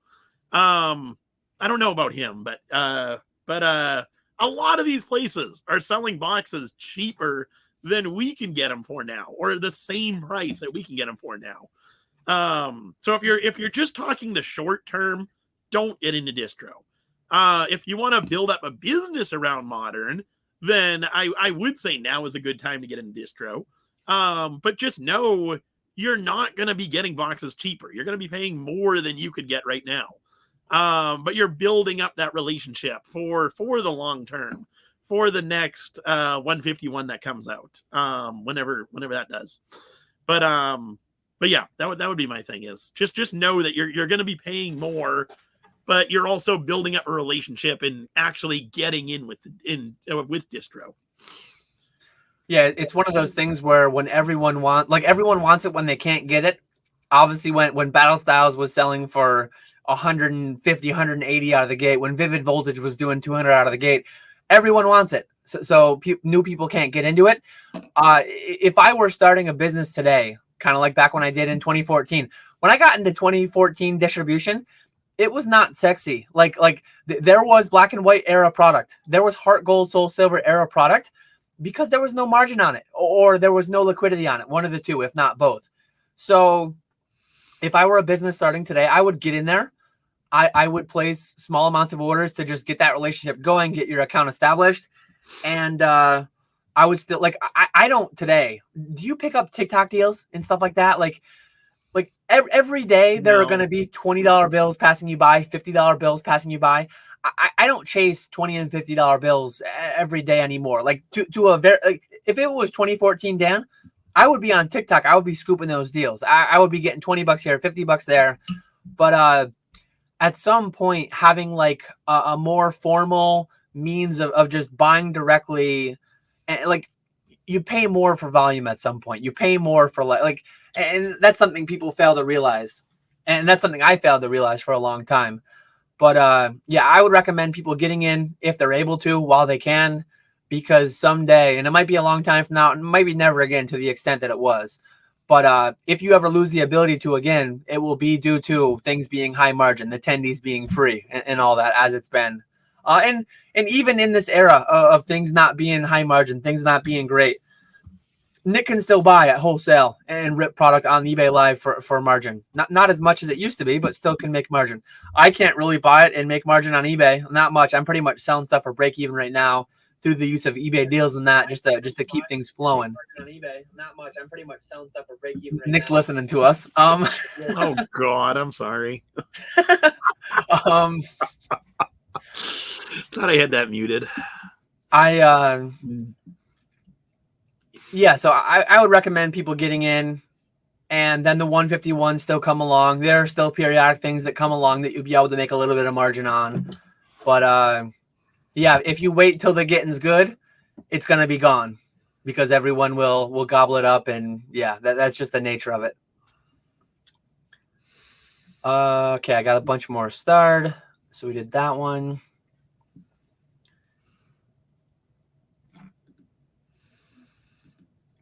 So your average player says, when coming to the U.S., should I buy protection against random shopping carts?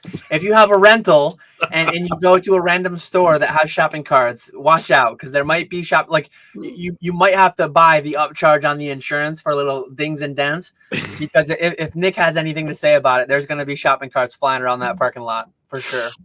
I don't know if because you're going to Orlando, your average player. I don't know if I'm going to make that one. So you might be okay. You might be okay. Isn't he doing both? Is he staying for 2 weeks in the US to do, or is he coming 2 times independently? I thought he was doing card party too. I would assume he's just staying. I don't know though. And he says right here, another one from him, I've had a job since I was 16. Now I'm going on vacation, and during that time I would not have an income. I'm a person who doesn't like to spend money. I need food and essentials. How do I cope with spend? I mean, hopefully you can approximate how much you'll need over that couple week span, and you just save for it in the months leading up to it, right? Back in college, ramen, there's a lot of not highly nutritional things, but there's a lot of ways to get by cheap. But yeah, budget ahead of time, save and plan for that ahead of time is what I would suggest. Yeah. Jason said, thanks for the tips, guys. After a little digging, some of the distros aren't accepting third-party resellers, so I'm going to have to figure out how to get some counter space at the family brick and mortar. I've heard mixed things. I think I've definitely heard of brand new people without former English distribution getting English distribution. I guess one of them that's talked about that publicly is Brian at PokeNE, who we had on a couple episodes ago. He is more of an exception.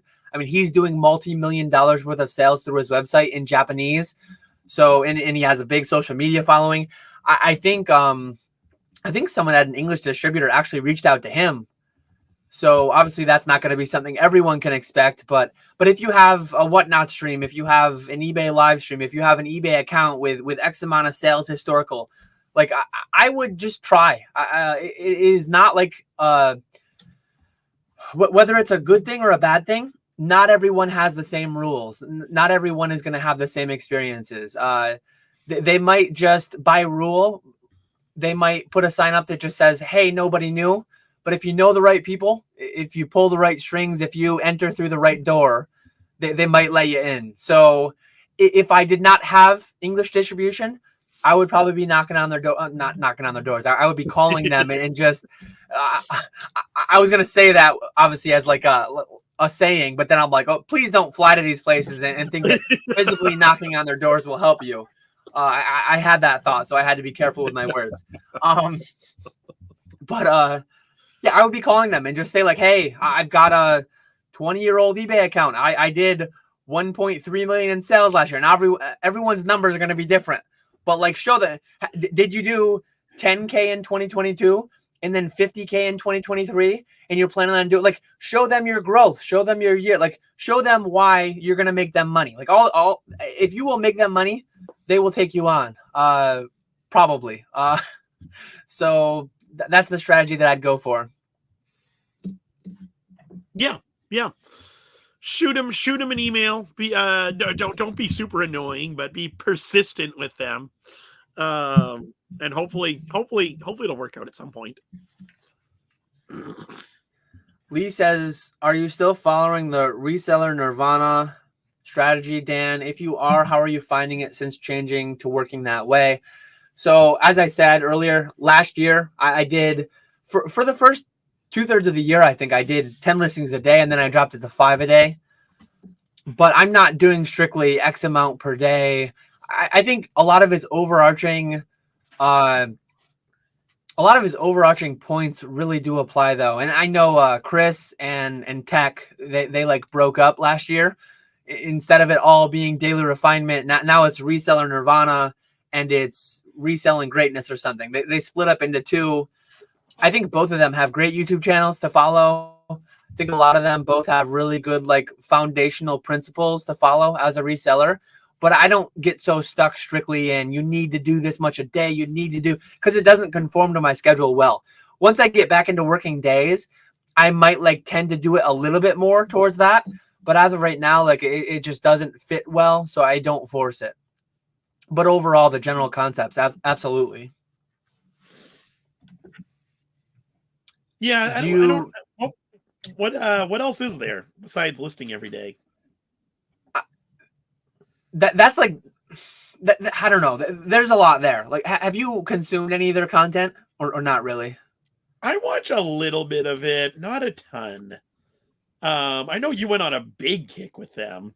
I don't know. I think he's good. I've never been a huge fan though. I don't know.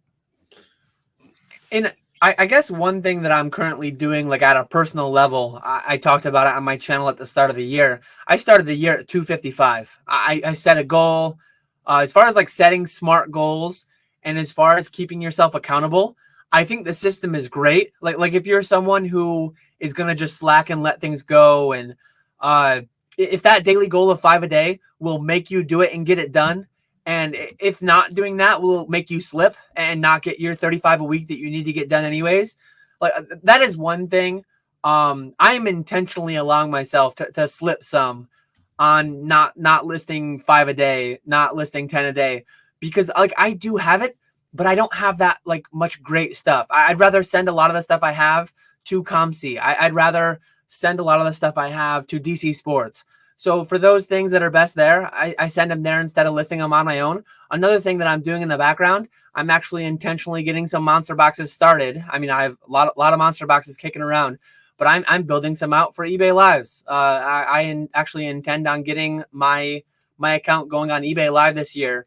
So I think better than doing 5 a day listing, taking up my time. And I think some of those things are better suited for down the line via eBay Live. Mm-hmm. But copying me is what you're saying. Yeah. Nothing's original. Everyone's copying something, right? You weren't the first one on eBay Live. eBay Live's copying Whatnot. Whatnot's copying all the Chinese influencer live streamers that are going on over there. Everyone's copying everything. Speaking of Chinese, have you heard about? I'm sure you've heard about TikTok.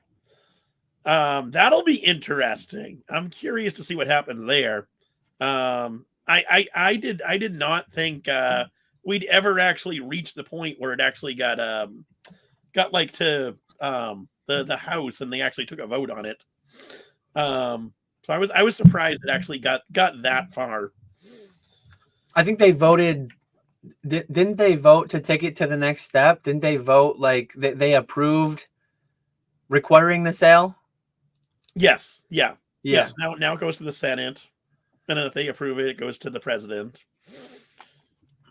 I don't sell on there. I guess the things that I'll say about it, whether or not it goes into effect of a full ban, whether or not TikTok would cave and the Chinese government would actually sell whatever amount of it they have to sell to appease whatever this law is potentially. I have no idea on any of that like political front. So I'll just take it from the side of business wise. If I were a TikTok seller, I would like I've never been all eggs in one basket. The closest I am to all eggs in one basket is eBay. I feel way more comfortable with a multi-decade old publicly traded company, the likes of eBay. But still, you need to be very cautious about having all your eggs in one basket. So if I were on TikTok and affected, like maybe I'd look into bridging over to Whatnot a little bit. It's tough though, because it's like you get a community going, you build a following, and then you kind of separate that.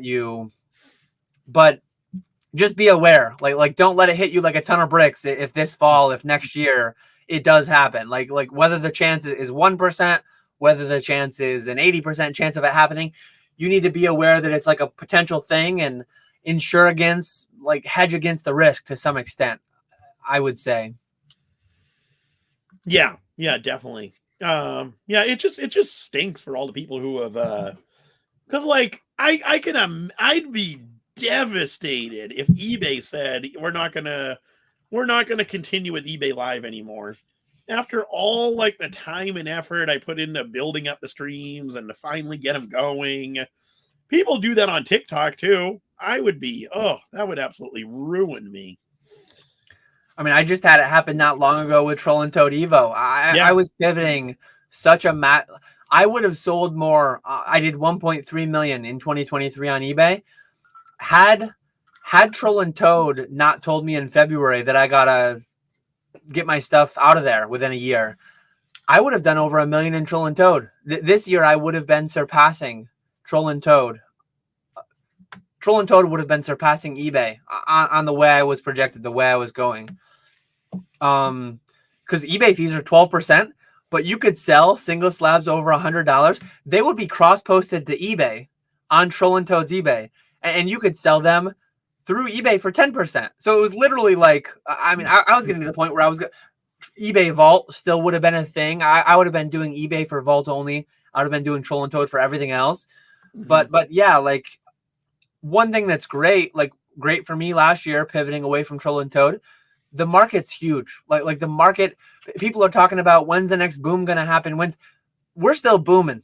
We are still booming out here. It is wild to me how many avenues there are, how many plays there are, how many so it'll be a big blow to any of those businesses that are primarily TikTok. But yeah, like maybe get a Shopify up and running, maybe get a Wix site, maybe get don't put 50-50 with TikTok and whatnot, but get a little thing going just in case. Maybe be a little bit more liquid just in case. So many businesses in this industry, so many businesses in general, just run their cash flow so tight. Like the analogy to like personal finances, personal households that run paycheck to paycheck. The amount of people in this country, in this world, in this space too, that run paycheck to paycheck.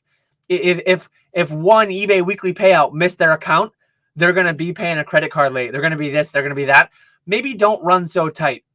Maybe build yourself a little bit of a foundation. Maybe build yourself a little bit of a runway. And you don't have to answer this, Nick, if you don't want to. But like, if eBay, for some reason, like the next month, their payouts didn't work, I presume that you will be able to keep the lights on, right? Oh yeah, yeah. Whether that's dipping into personal savings, whether that's business, whatever. Like, and you don't have to elaborate, but building yourself to be just resilient, resistant to cash flow issues.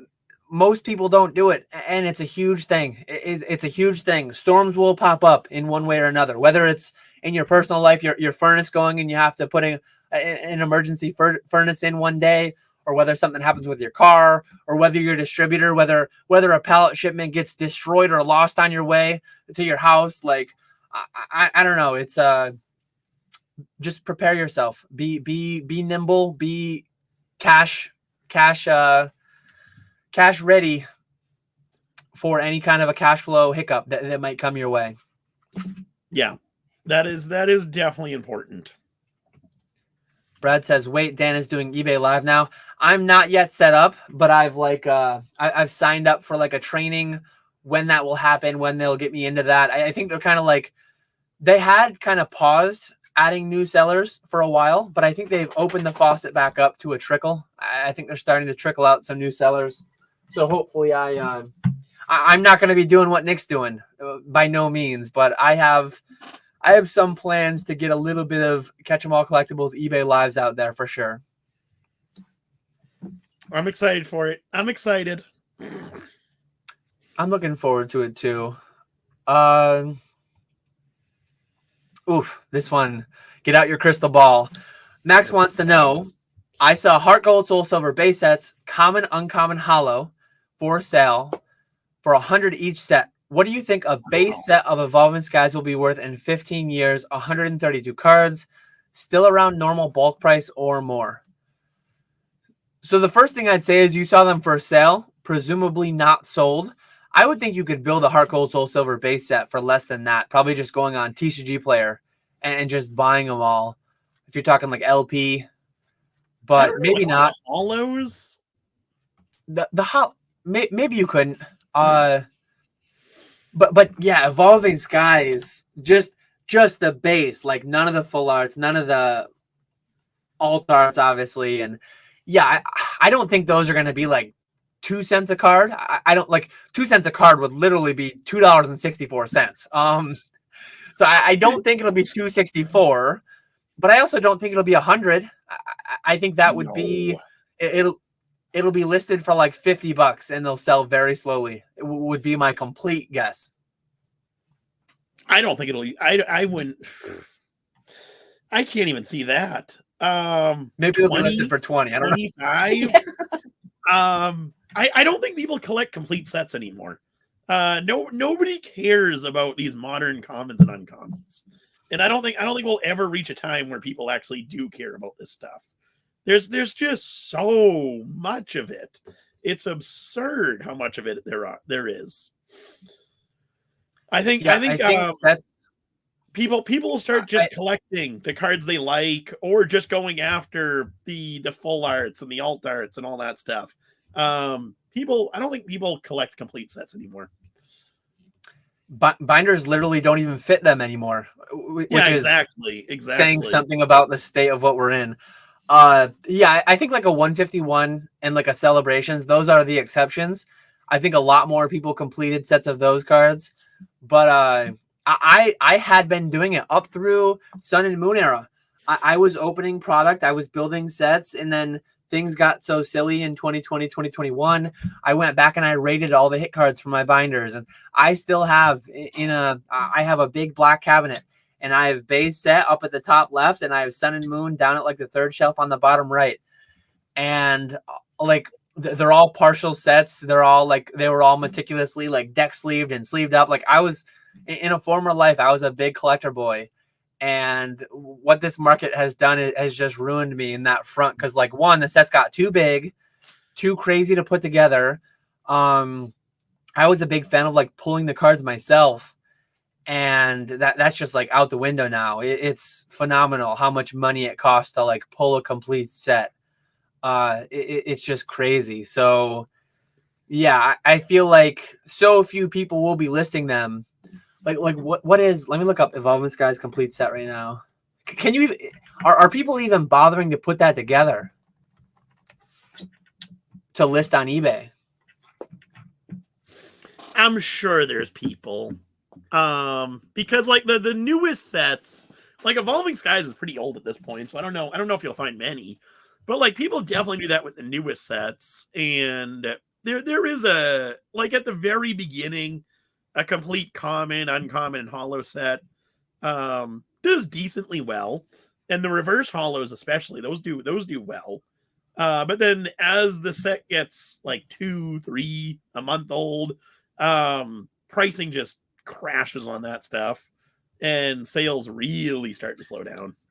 That's part of why I said $50 though, because I feel like in 15 years there will just be almost no one bothering to buy it for one. So almost no one will have it listed for sale.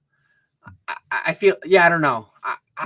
Maybe it might be $100, but literally one sold in the past 5 years. Like no one's buying it, but no one's selling it either because no one's buying it and no one's putting it together and no one cares. I genuinely have no idea. Like shout out to Dave Person for continuing to put all these things together, because I don't care and I don't have the energy. It's great that someone's doing it, but that someone's not going to be me. Like I'm never going to care about all these random cards, and I don't do reverse hollows for one. It's just way too much. Like there is way too much every month, every year, it's insane. Yeah, it really is.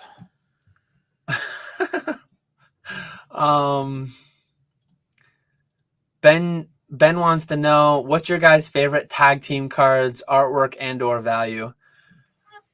One of them that comes to mind is that Hidden Fates stained glass bird trio. The birds, it's a very unique card.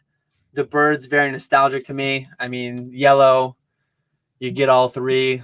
Going to the power plant, going to the location, catching them all.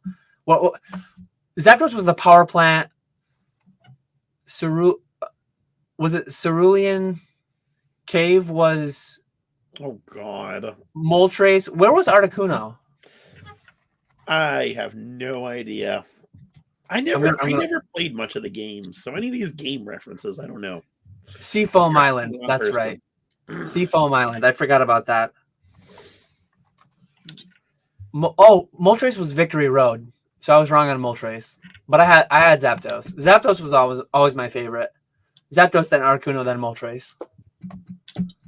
Moltres last? Yep. That was always my preference. What's your ranking? Articuno, Moltres, Zapdos.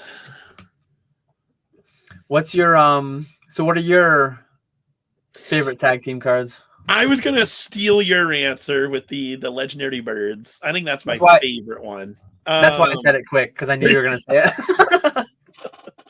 And then I guess the other two would be the tin promos, the Espeon and the Umbreon. What is it? Umbreon and I forget what it is. It's like Espeon and Darkrai, Umbreon, and then who's the other one? I don't remember.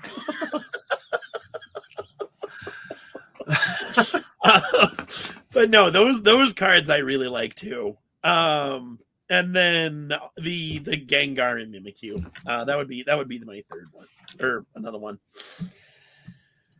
I'm not a big fan of the Latias and Latios. I don't like the Wailord and Magikarp. I don't like the Muck and Grimer, or Muck and Alolan Muck. Don't like it's Umbreon, Darkrai, and then it's Espeon, Deoxys. Oh, so I had those both completely wrong.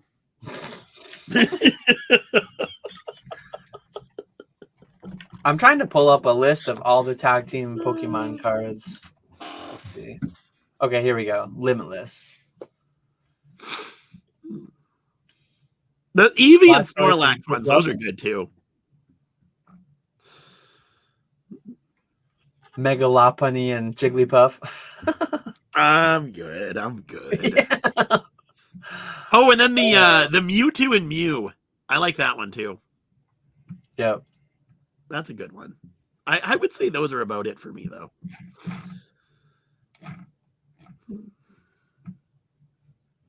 You said the Gengar Mimikyu, right? Yeah. Yep. I like Gengar. Now, which one do you prefer? The alt art or the full art? The full art. Dang it. I was hoping you'd say alt art. Yeah, I like the full art better too. I mean, that's just objective. That's not even... That's just the objective fact that one's better. Executor, Rowlet, slept on. I always liked Rowlet. If Ponga's listening or when Ponga listens later, I really liked, like, I have an affinity to certain Pokemon.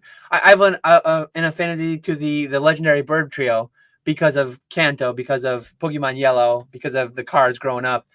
But like Pokemon Duel, I loved the game Pokemon Duel, the old mobile game years ago, several years ago now, and I really liked playing with certain ones of those in my deck, and I really liked the Decidueye, and Rowlet was in that line, obviously. So yeah, I have an affinity to certain Pokemon just because I liked them in that game, and I hate certain Pokemon like Deoxys.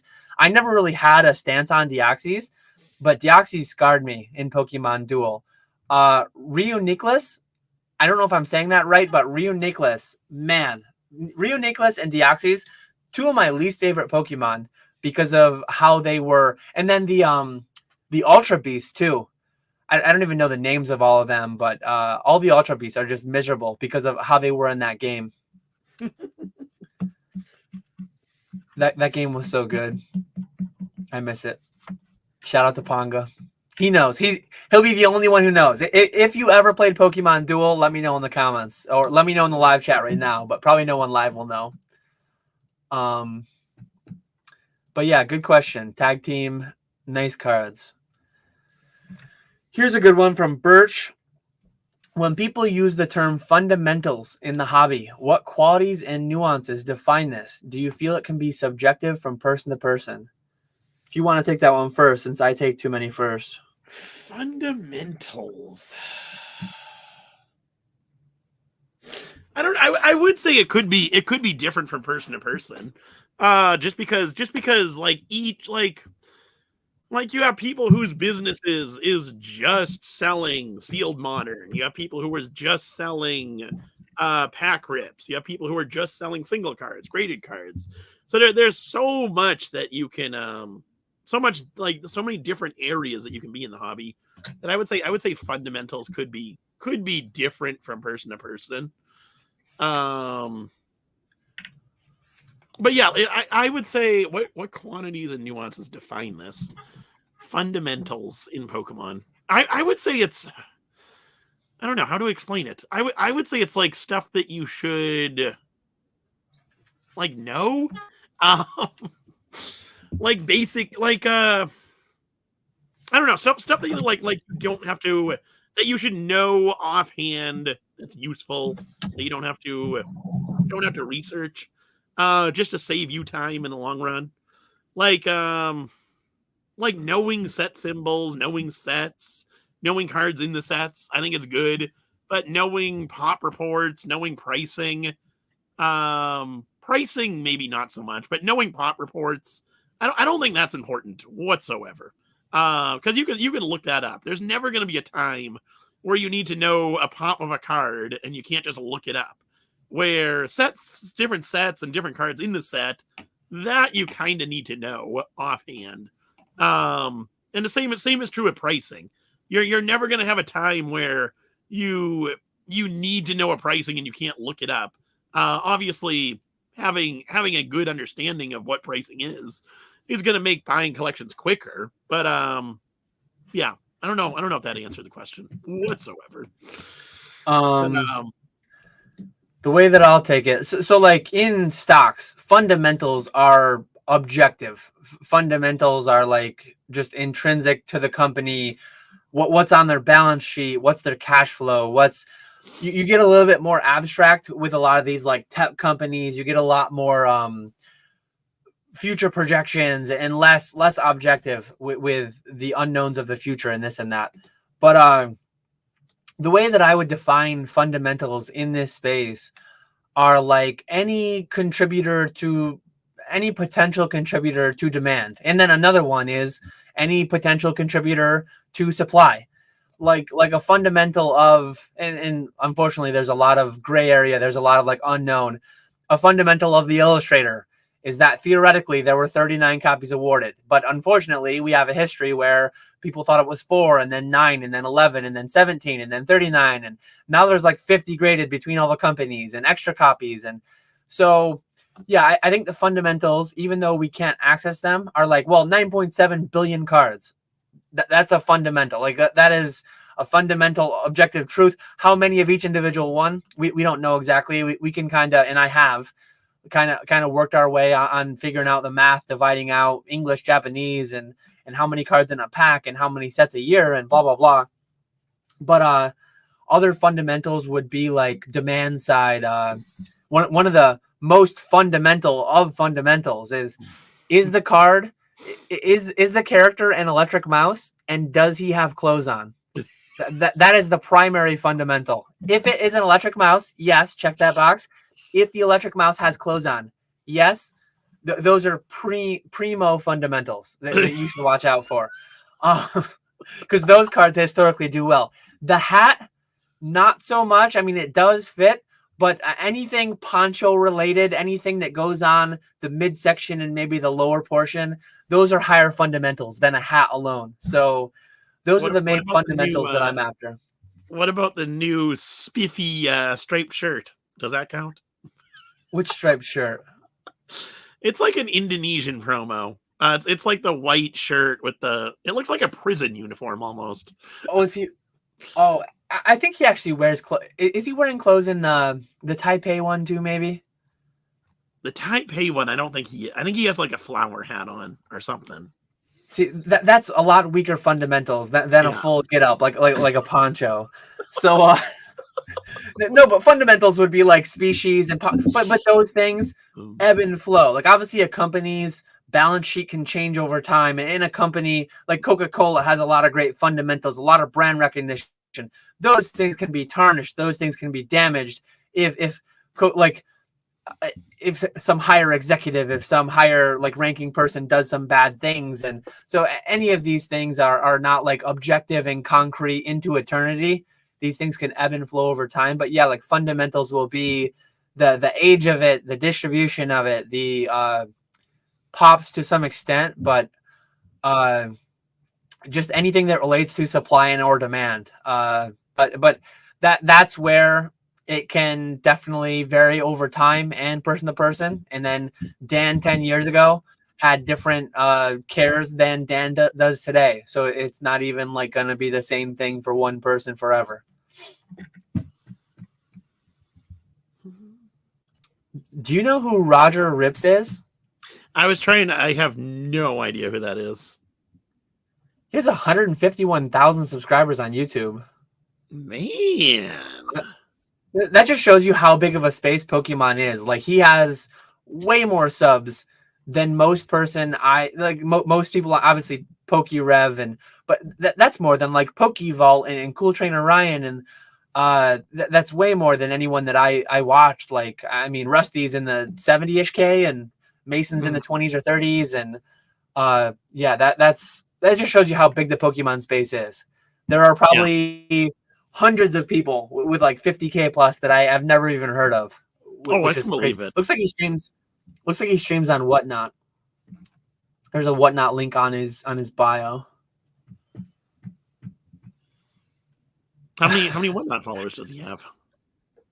I don't know. Did you dive that deep? I didn't dive that deep. That's too deep. I'll check. Dan has never said anything more true than Pikachu in clothes sells.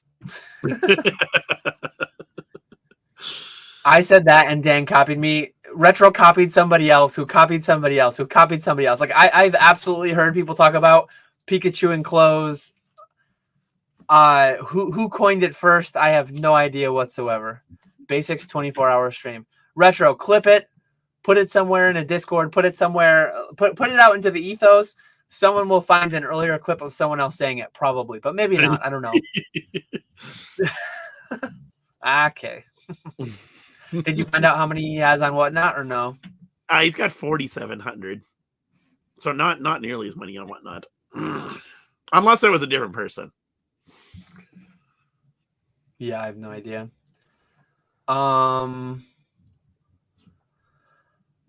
So we did the fundamentals. Big G Collect says, I'm going to be vending at my first card show in May in Pasadena. Any tips for a first-time vendor?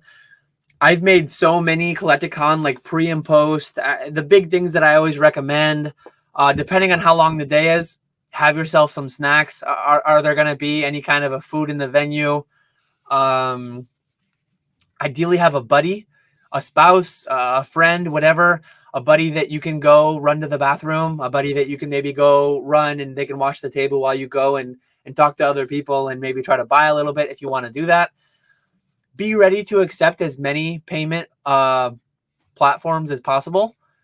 Some people will only have Venmo. Some will only have Zelle. Some will only have Apple Pay. Some will accept as many as you can. But also on the other side is like, if you have a lot of prices ending in 5s, if you have a lot of prices like 30, 50, 70, a lot of people are going to pay in 20s. So be prepared to make change from 20s.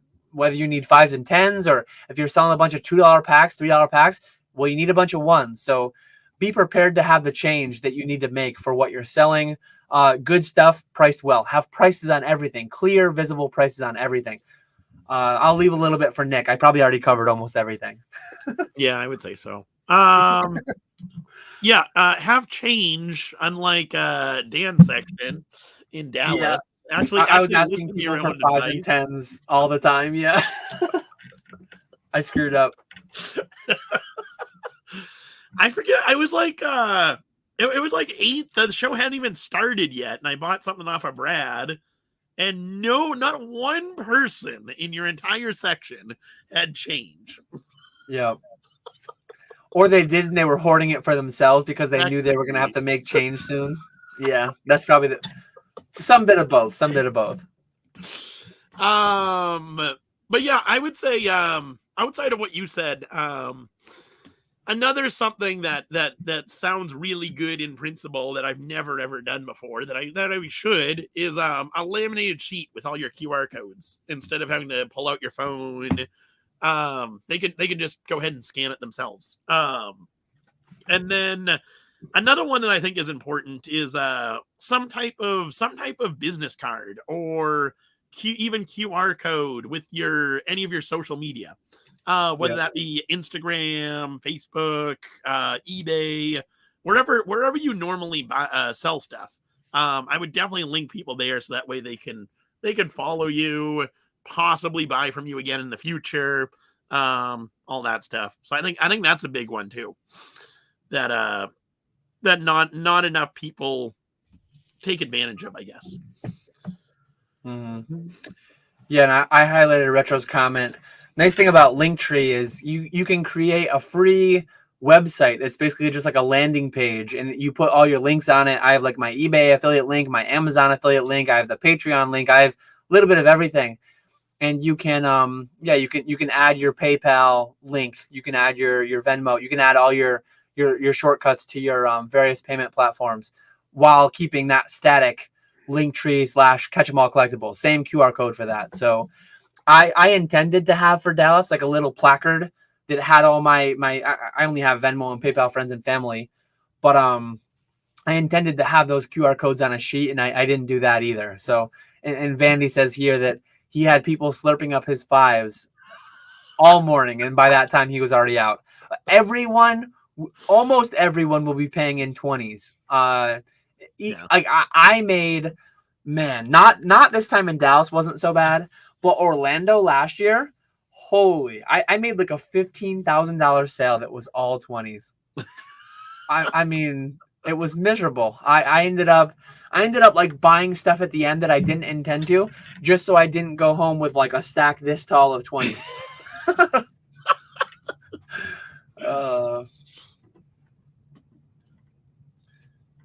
Let's see. Cooley says, at shows, do people like to buy higher end singles out of a case or out of a binder? I don't really sell raw singles. I would have them in a case. It depends, like high end, like I would always do like $25 and above in a case, because I never had a ton of them. But I think it looks better in a case. You don't have to worry about people walking off with the whole binder. Whereas just a binder on a table, it is easy for someone to scoop the binder and just walk off while you're helping someone else. So you do have to kind of worry about that. So I would say higher end stuff in the case. Plus it does look better. I think you'll get more eyes on it having it in the case versus just in one page in the back of a binder. And you got to put them in a card saver so they look PSA ready too. Yes. Card saver over top loader. Get it in their minds.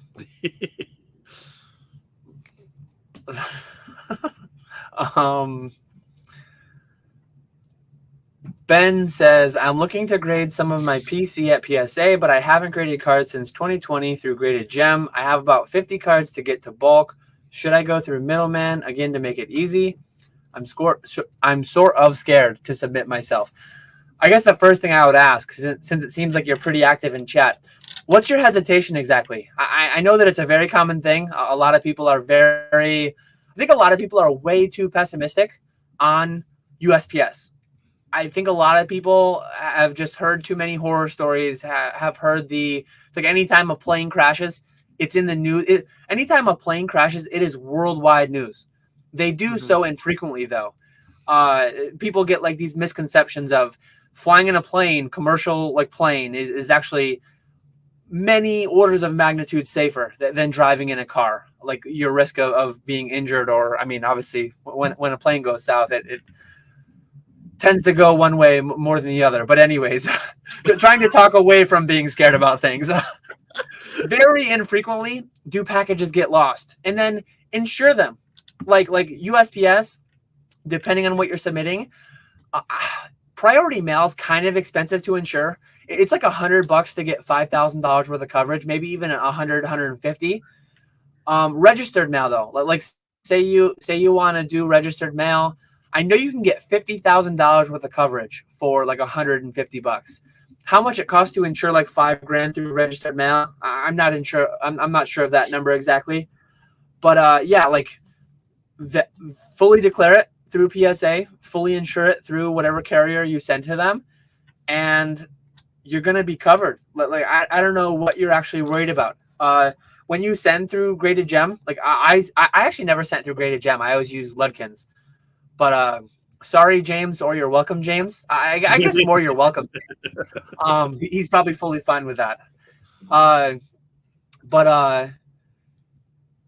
Yeah, like when you send through them, now they're shipping twice as many times, right? Like instead of you shipping one time to the grader, now they're shipping from you to a middleman, to the grader, to the middleman, to you. It's like it is less risky to do it yourself. So follow all the rules, like sign the forms where you're supposed to sign them, put the barcode on the box where you're supposed to put the barcode on the box. Don't do anything that's going to delay your order. I think sometimes people build these things up in their head like way too much, and then they get like nervous about it, and then oh my God, I forgot to put in the packing slip. I forgot to put on the barcode on the box. What's going to happen now? Like don't do something that's going to make it more likely that a problem happens. Just stay calm and cool and collected and fill it out properly and put them in a box and ship them. Like it's not too involved. PSA has their own YouTube with like 50 subscribers with like 10 views on each video that shows you how to submit to them. Go watch those. I think I have a video on how to submit and pack with PSA. Nick probably has one. Like tons of them are out there. So watch a couple videos, go to PSA's site, read their instructions, and then you got this. You got this easy. See, I get the response, and that was what I was gonna say is it is something that you don't want to like you said, it is something that you don't want to worry about because it's a lot easier than it might seem to be. But depending on how many cards you're wanting to submit, it might be beneficial to send to a middleman and not pay that yearly membership. So like he says he's only planning on sending, what did he say, 50 cards in the whole year? Okay. In that case, I would say it's worth it to just send to a middleman. If you're going to be sending 25 cards, 50 cards every month, then it is going to be worth it to send in yourself. Because you're gonna save money doing it that route. But if you're only sending 50 cards for the entire year, I would say go through a middleman.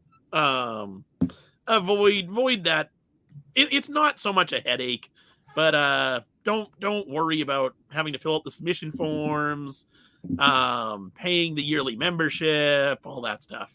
They did just raise that to 150 as well from 100. So yeah, Yes. I didn't realize that 50 were for the whole year. I've had people reach out to me recently and like ask if I would middleman them. I would do it, but for like a lot of money that wouldn't make sense for you. If I were getting like graded gem, blows my mind what they allowed to happen. I mean, James was just talking the other night on that live stream with Pokemon Wonder on how he did. I'm gonna mess up the numbers, but like 4,000 and then 8,000 and then 20,000 and then like 50,000 in a month, and how he and his wife were doing it, just pounding monsters and going till 6 a.m. and just charge more money. Like if people wanted to grade through me, I will do it. I will just charge you like $5 a card, and I'll just make like $300 an hour for doing it. Like I don't want to do it, but if I'm making $300 an hour, I'll do it. So I don't know why middlemen didn't do that as much before. I think the companies are still out there though. One question I've got recently is like, Ludkins isn't really doing it anymore, I don't think. Graded Gem isn't really doing it anymore, I don't think. Who do you know that's doing it that you would trust? I don't really know of any. Like 4 years ago, I would have just pointed you right towards Graded Gem, right towards Ludkins.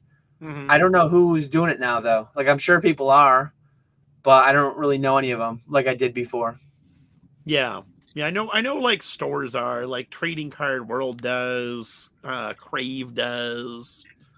Yeah, check with your LGS. No. Well, like check with your LGS. There might be someone around you. I actually talked to it's my neighbor's daughter's boyfriend has periodically bought a few cards off me, and I think our local LGS will do them. And because he was talking to me about like, oh, do you think I should get my own membership? Or and since he buys cards, like I was gonna do a small amount for him just at cost or whatever, because he's been buying a bunch of stuff from me.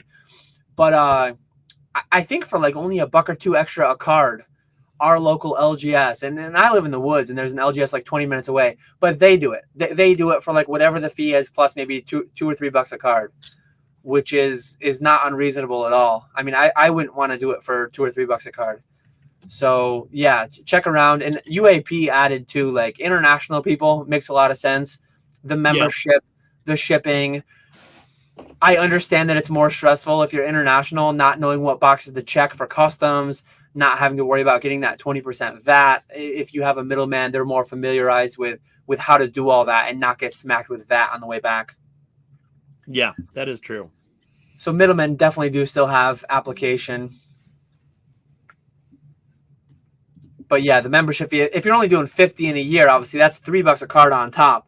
So if someone's willing to middleman for you for even $4 or $5 a card, like it might be more worthwhile to you to just, hey, I really don't want to do it. I don't want to bother with it. But you can probably find someone, hopefully, local to you that's doing it, that you trust. We need a Charizard that's wearing clothes. That's our problem. I'm actually trying to think, like, what other cards are wearing clothes? I don't know how we haven't gotten, like, Special Delivery Pikachu is actually wearing clothes, right? Isn't he wearing a little... He's wearing the little, the mail postal thing, whatever you call it. It's a hat and, like, a bag. Yeah. I think Special Delivery Charizard has the same bag.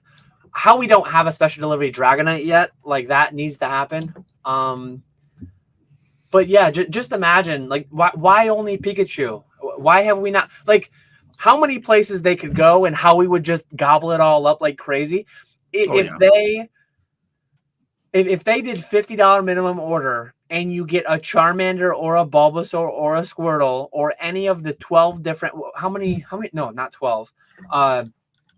Any of the 30 different starters in any kind of clothes, whether they're Mario clothes, whether they're another Pokemon clothes, whether they're wearing the skin of the slain Rayquaza that they just defeated. Man.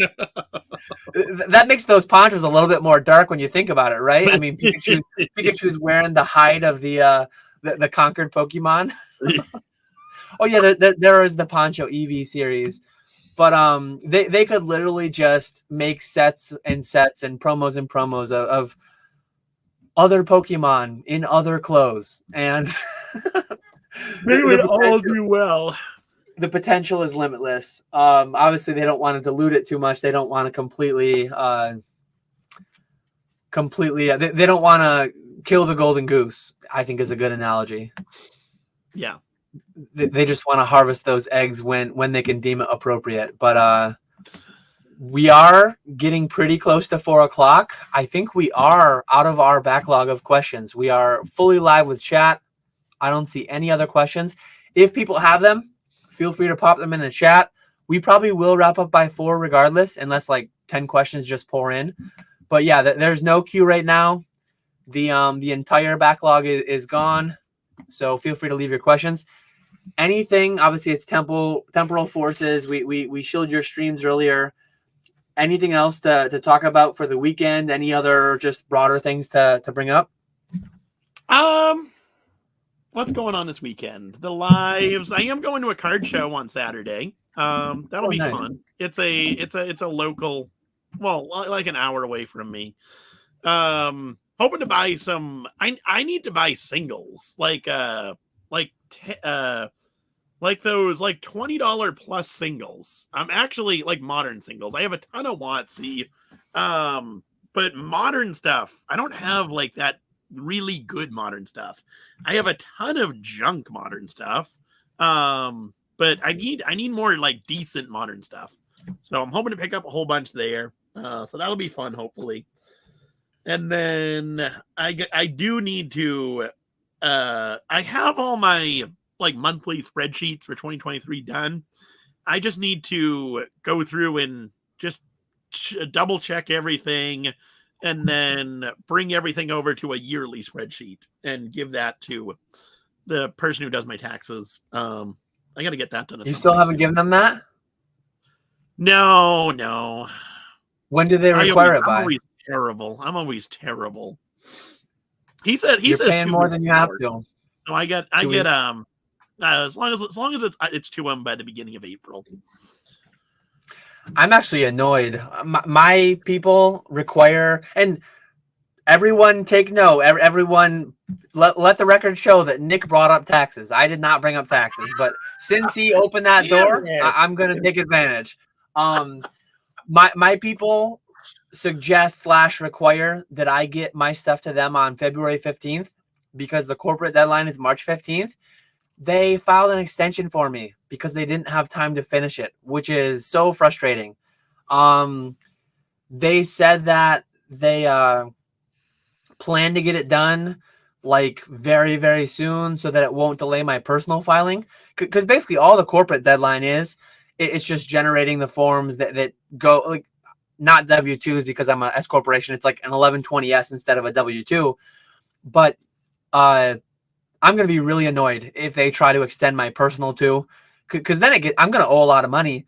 Then it gets into, I think I'm going to have to pay interest and all this and that. And they claimed though, they said, we're going to extend your business one and we're going to get it done before April 1st. And then we're going to do your personal one by April 15th still.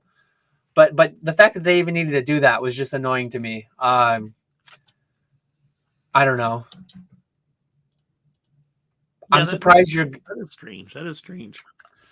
I know that I used to deal with one person, and then mid last year, that person must have left because I got someone else. And then I'm dealing with like there are 2 primary CPAs who run the whole operation. I'm dealing with like one of those 2 main people. I'm not dealing with like one of the, so I think they just had a couple people leave and like at a non-opportune time.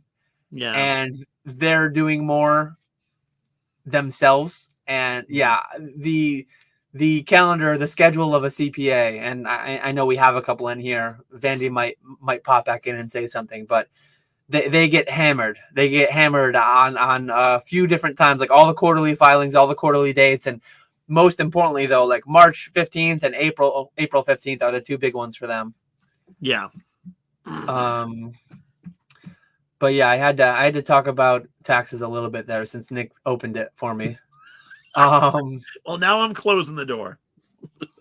Yeah, that's what we're here for, Ben. Appreciate you bringing the questions. We're always happy to answer any and all questions.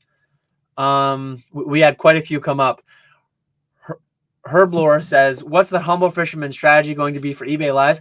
You will probably see me when I first get enrolled a couple times a week for the first handful of weeks to kind of get things all sorted out, get things figured out for myself. But I plan to have like streamers. I am not going to have employees. I'm not going to have W-2 employees. Back to the tax talk. I'm going to have 1099 independent contractors that I have a relationship with. They run their own business. They stream for me on their own schedule whenever they're able to.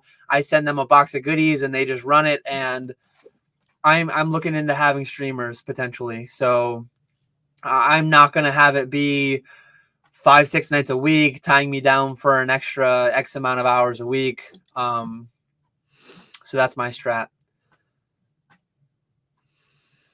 Badly Super says, buying booster box under Pokemon Center price is always a good buy for long-term ? I would say no. Yeah, no. Definitely not always. I mean, right now, Pokemon Center price is like, what, $164 plus tax? Yeah. So you're in the 170s, depending on where you live, maybe 180 almost. No. Buy them much cheaper than that on eBay. I worry. I mean, 5-10 plus years, will they probably go up from MSRP? Like I'm fairly confident they'll go up, but it all comes down to if your sole goal is making money, opportunity cost. I think there's way better places to make money than to buy $150, $160 booster boxes. Yeah. Hindsight, Evolving Skies panned out to be amazing. If you had bought it at $144, a few years later, it's now $600, whatever, $2,000, whatever Evolving Skies is. I don't know. What is it now? Like $600 towards $7? No, they're up above $7. Yeah, where have you been? It's so insane. Those things are rocketing straight to the moon. It's wild. Because it wasn't that. It was maybe, what was it, like a month ago? They were 500. It wasn't that long ago. They were on their way up to 600. Yeah, I bought my handful at like 400 back in October or whatever. It's wild. Would a raw hollow card survive a house fire in a fire safe? I know a slab will likely melt, but was always curious what the hollow card stock would do. I don't know exactly, but look at the fire rating on your safe. A lot of them are rated for like 30 minutes at 1200 degrees, 1400 degrees. Some of them are rated for 60, 90. I mean, depending on what you've got, like you might have very different things. I don't know if you're talking about like a big formal safe like that, or if you're talking about like the little burglar convenience boxes they sell at Walmart called a fire safe. But slabs will 100% melt in them. Those are designed for paper. So I believe that book, Fahrenheit 451, I think that was named after the temperature that paper combusts in a fire. So paper will not combust until 451, but well before 451, it'll start to char. It'll start to have issues. And I'm not telling you to go stick a Pokemon card in your oven or your toaster oven, but like theoretically, you could do a little experiment. And actually, Silver Snorlax years ago on E4 actually did a slew of experiments. And I think slabs start to melt in the high 100s, maybe low 200s. So yeah, a lot of people that have a fire safe with all their Pokemon cards, with all their graded cards, if the worst happens and their house burns down, all that stuff's going to be a big melted puddle. All that stuff's going to be fully destroyed. You can have a safe inside of a safe, and you might get a little bit more protection out of it. But eBay Vault, PWCC Vault, all those things that get the most expensive one off-site, very undervalued. But yeah, like what will just a single raw hollow do? Like what would this card do at 451? I don't know exactly. I do want to do a science video at some point, but I've not yet done it. Yeah, I have no idea. I have no idea on that. So like you said, Silver Snorlax, I don't know if it's still on there, but he had a really good breakdown of what happens at different temperatures. So I would try and Google that Google I don't that even for know what it is. E4. Yeah. Yeah. And most of the time though, like most of the time you're gonna have it in a penny sleeve, which will be melted to it and it'll be destroyed. Your card saver will be melted to it, destroyed. What That is true happens too. is at least from what I've seen, a card saver doesn't just like melt and then like like it melts and it warps and it twists and it turns and so do the slabs too. They don't melt cleanly. They deform and they destroy the card inside.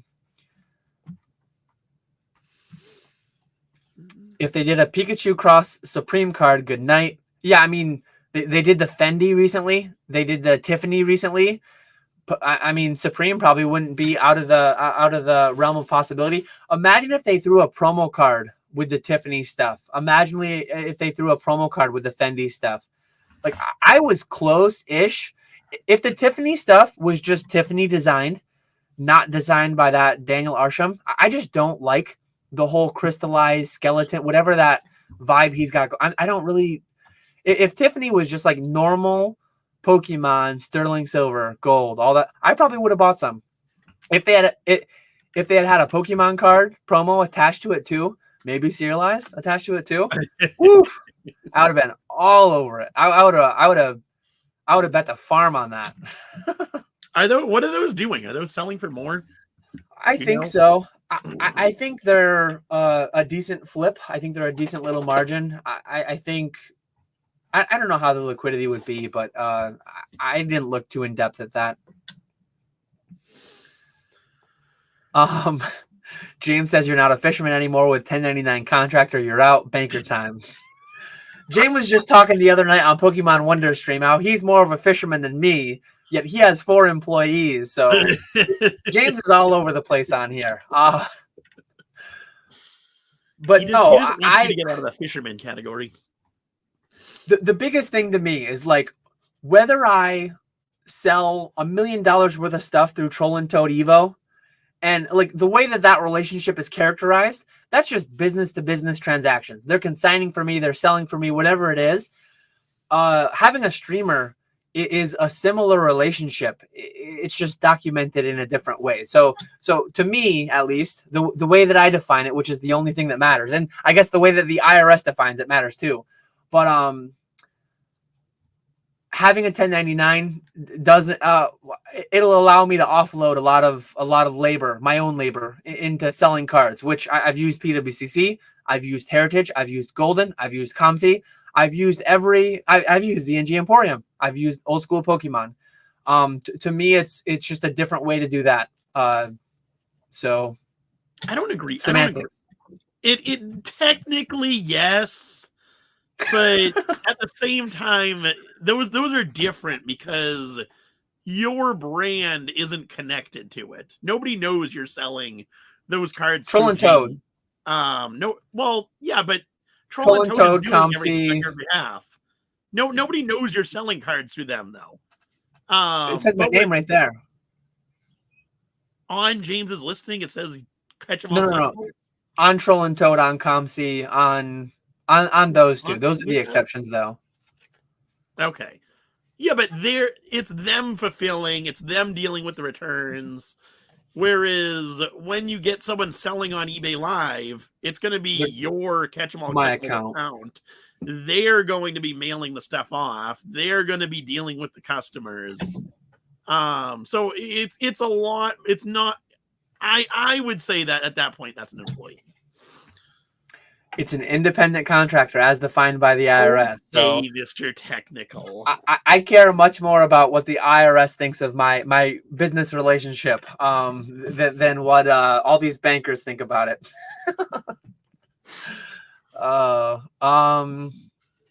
Sterling wants to know, is this the Sterling? Is this the Sterling that was in my section in Dallas? Or is this a different Sterling?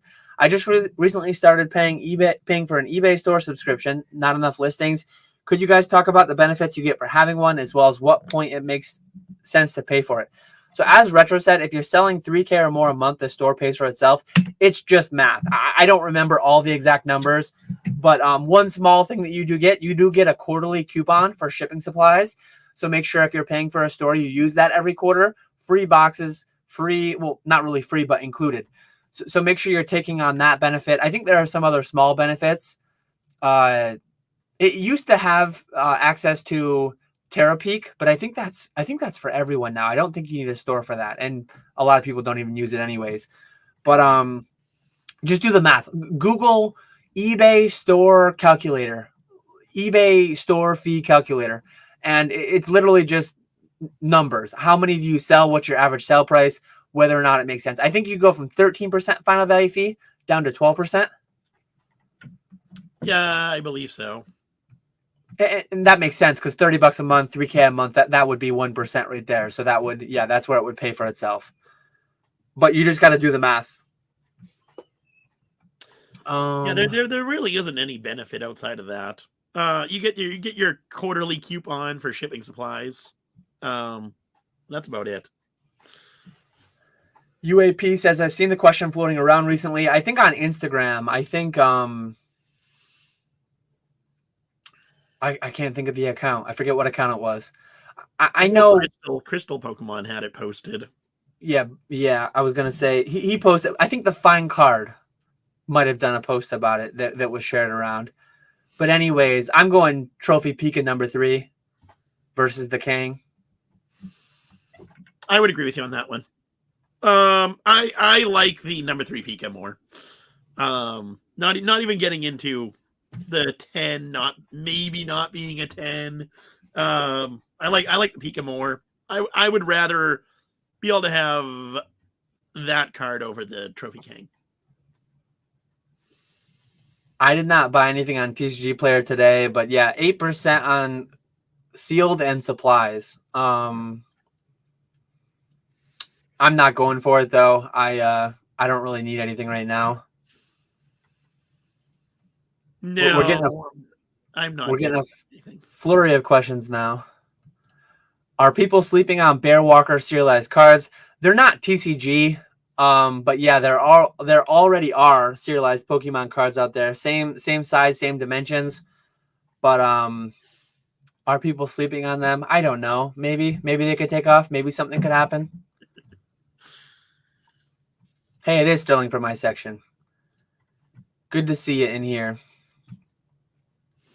What do you think about the Bear Walker serialized cards? Next stonker? I don't think so. I don't think they'll do anything. I can't see it. I can't see it. I've consigned some. They go for like, most of them went for a couple $100. Most of the PSA 10s. So I don't know. I think we're fully caught up again now. I was going to just do a little bit of my own self-promo, a little bit of my own shilling for the weekend. So Sunday, I am presenting on the Pokenomics Patreon. We do our monthly Zoom. We usually do it the last Sunday of the month, but I'm doing it this Sunday because of Easter next weekend. So Easter will happen between now and our next PokeFlip. So I guess I hope all the PokeFlippers have a great Easter if you celebrate that. Have a great whatever else is going on if you celebrate whatever else. But I did drop a link to the Patreon there. Go check out Nick on eBay Live. What's the topic? You gotta reel us in a little bit more. I am doing so like a year and a half ago. I did the whole estimated print runs. So Pokemon tells us every year 9.7 billion cards, blah blah blah. And then that stuff, like I basically took that and I allocated it into, okay, these were the sets that were in print at that time. Approximately how many Moonbryons would that have mean? How many? And another thing that I'm tying into it, I'm actually tracking like how many Moonbryons have been graded at each company over time and kind of trying to get a better handle on how much of each set was printed. And then once you know how many Moonbryons have been graded, you can theorize like, well, and what I've done is like certain cards, very few cards, but a handful of cards, we know how many were made, or at least how many were intended to be distributed. The Masaki cards, 39,000 Gengars, 35,000, whatever the other one. I forget the exact numbers, but if you take those and you look at how many were graded, you can see, oh, well, 4% of all the Gengars that were ever produced were graded. Moonbryon, I think Moonbryon, since it's so much more valuable, at least out of the gate initially, and I think that it's so much newer, a higher percentage of those are going to be graded. But I actually went and I looked at like Mercury Dimes. I know you're a coin guy too. 1916D, we know the mintage, we know how many were graded. So like what percentage of all of them ever created were graded, and what reasonable percentage could we assume were graded? Because if we get to like kind of a number on, well, how many were produced, we might be able to back our way into like what percent of Evolving Skies may have been opened. And we might be able to see trends between here's the chase card for Evolving Skies, here's the chase card for Scarlet and Violet Obsidian and Flames, like whatever it may be. Looking at Gray Felt Hat Pikachu, we might be able to see like, okay, well, here's the illustration Charizard, here's this, here's that. We might be able to like kind of theorize, like not like, okay, there was exactly 1.2 million Gray Felt Hat Pikachus made, but proportional to other similar promos, to other similar cards.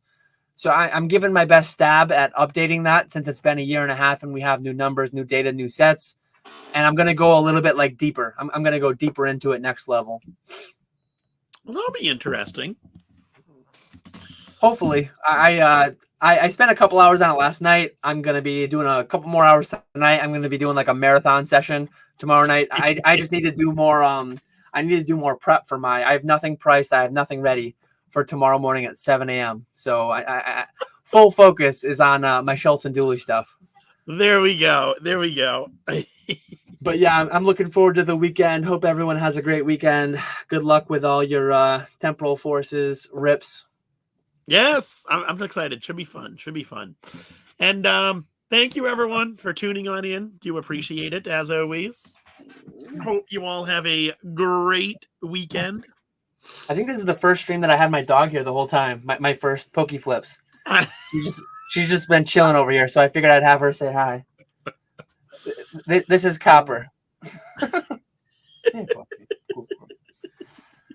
I thought she was going to be a hassle at some point, but she actually just slept the whole time, so she was a good girl. If you heard any random sound, like right now she just shook her head and her big floppy hound ears were just flapping. So you might have heard a random sound a few times. She got out to stretch and flap her ears. But yeah, so I don't know what Jason's asking. When's the next one? The next, I don't know. Flips? I couldn't tell you. Well, the next PokeFlipz is going to be. We don't have. We're not going to announce the guest yet. We'll announce that in due time. But yeah, the next PokeFlipz, it's a guest one, so it could end up being some other time. But like Fridays at 1:15 p.m. every other Friday is kind of the default. And if it changes, check out our Instagrams, check out our probably Instagrams is where we'd post it. And then be sure to subscribe, ring the bell, all that good stuff, so that when it gets scheduled, it'll show up in your feed. But yeah, that's everything we've got. Good luck with Temporal Forces, everyone. Go check out, I see Weedle's Warehouse in the chat too. Go check out Nick's big competitor, Weedle's Warehouse. Go check out Nick. KetchumAllCollectibles coming soon. I mean, so yeah, there's going to be a big, going to be getting crowded there in that eBay live space. But definitely go stop down by and say hi to Nick tonight and buy some packs. Appreciate everyone hanging out. We will catch you all later.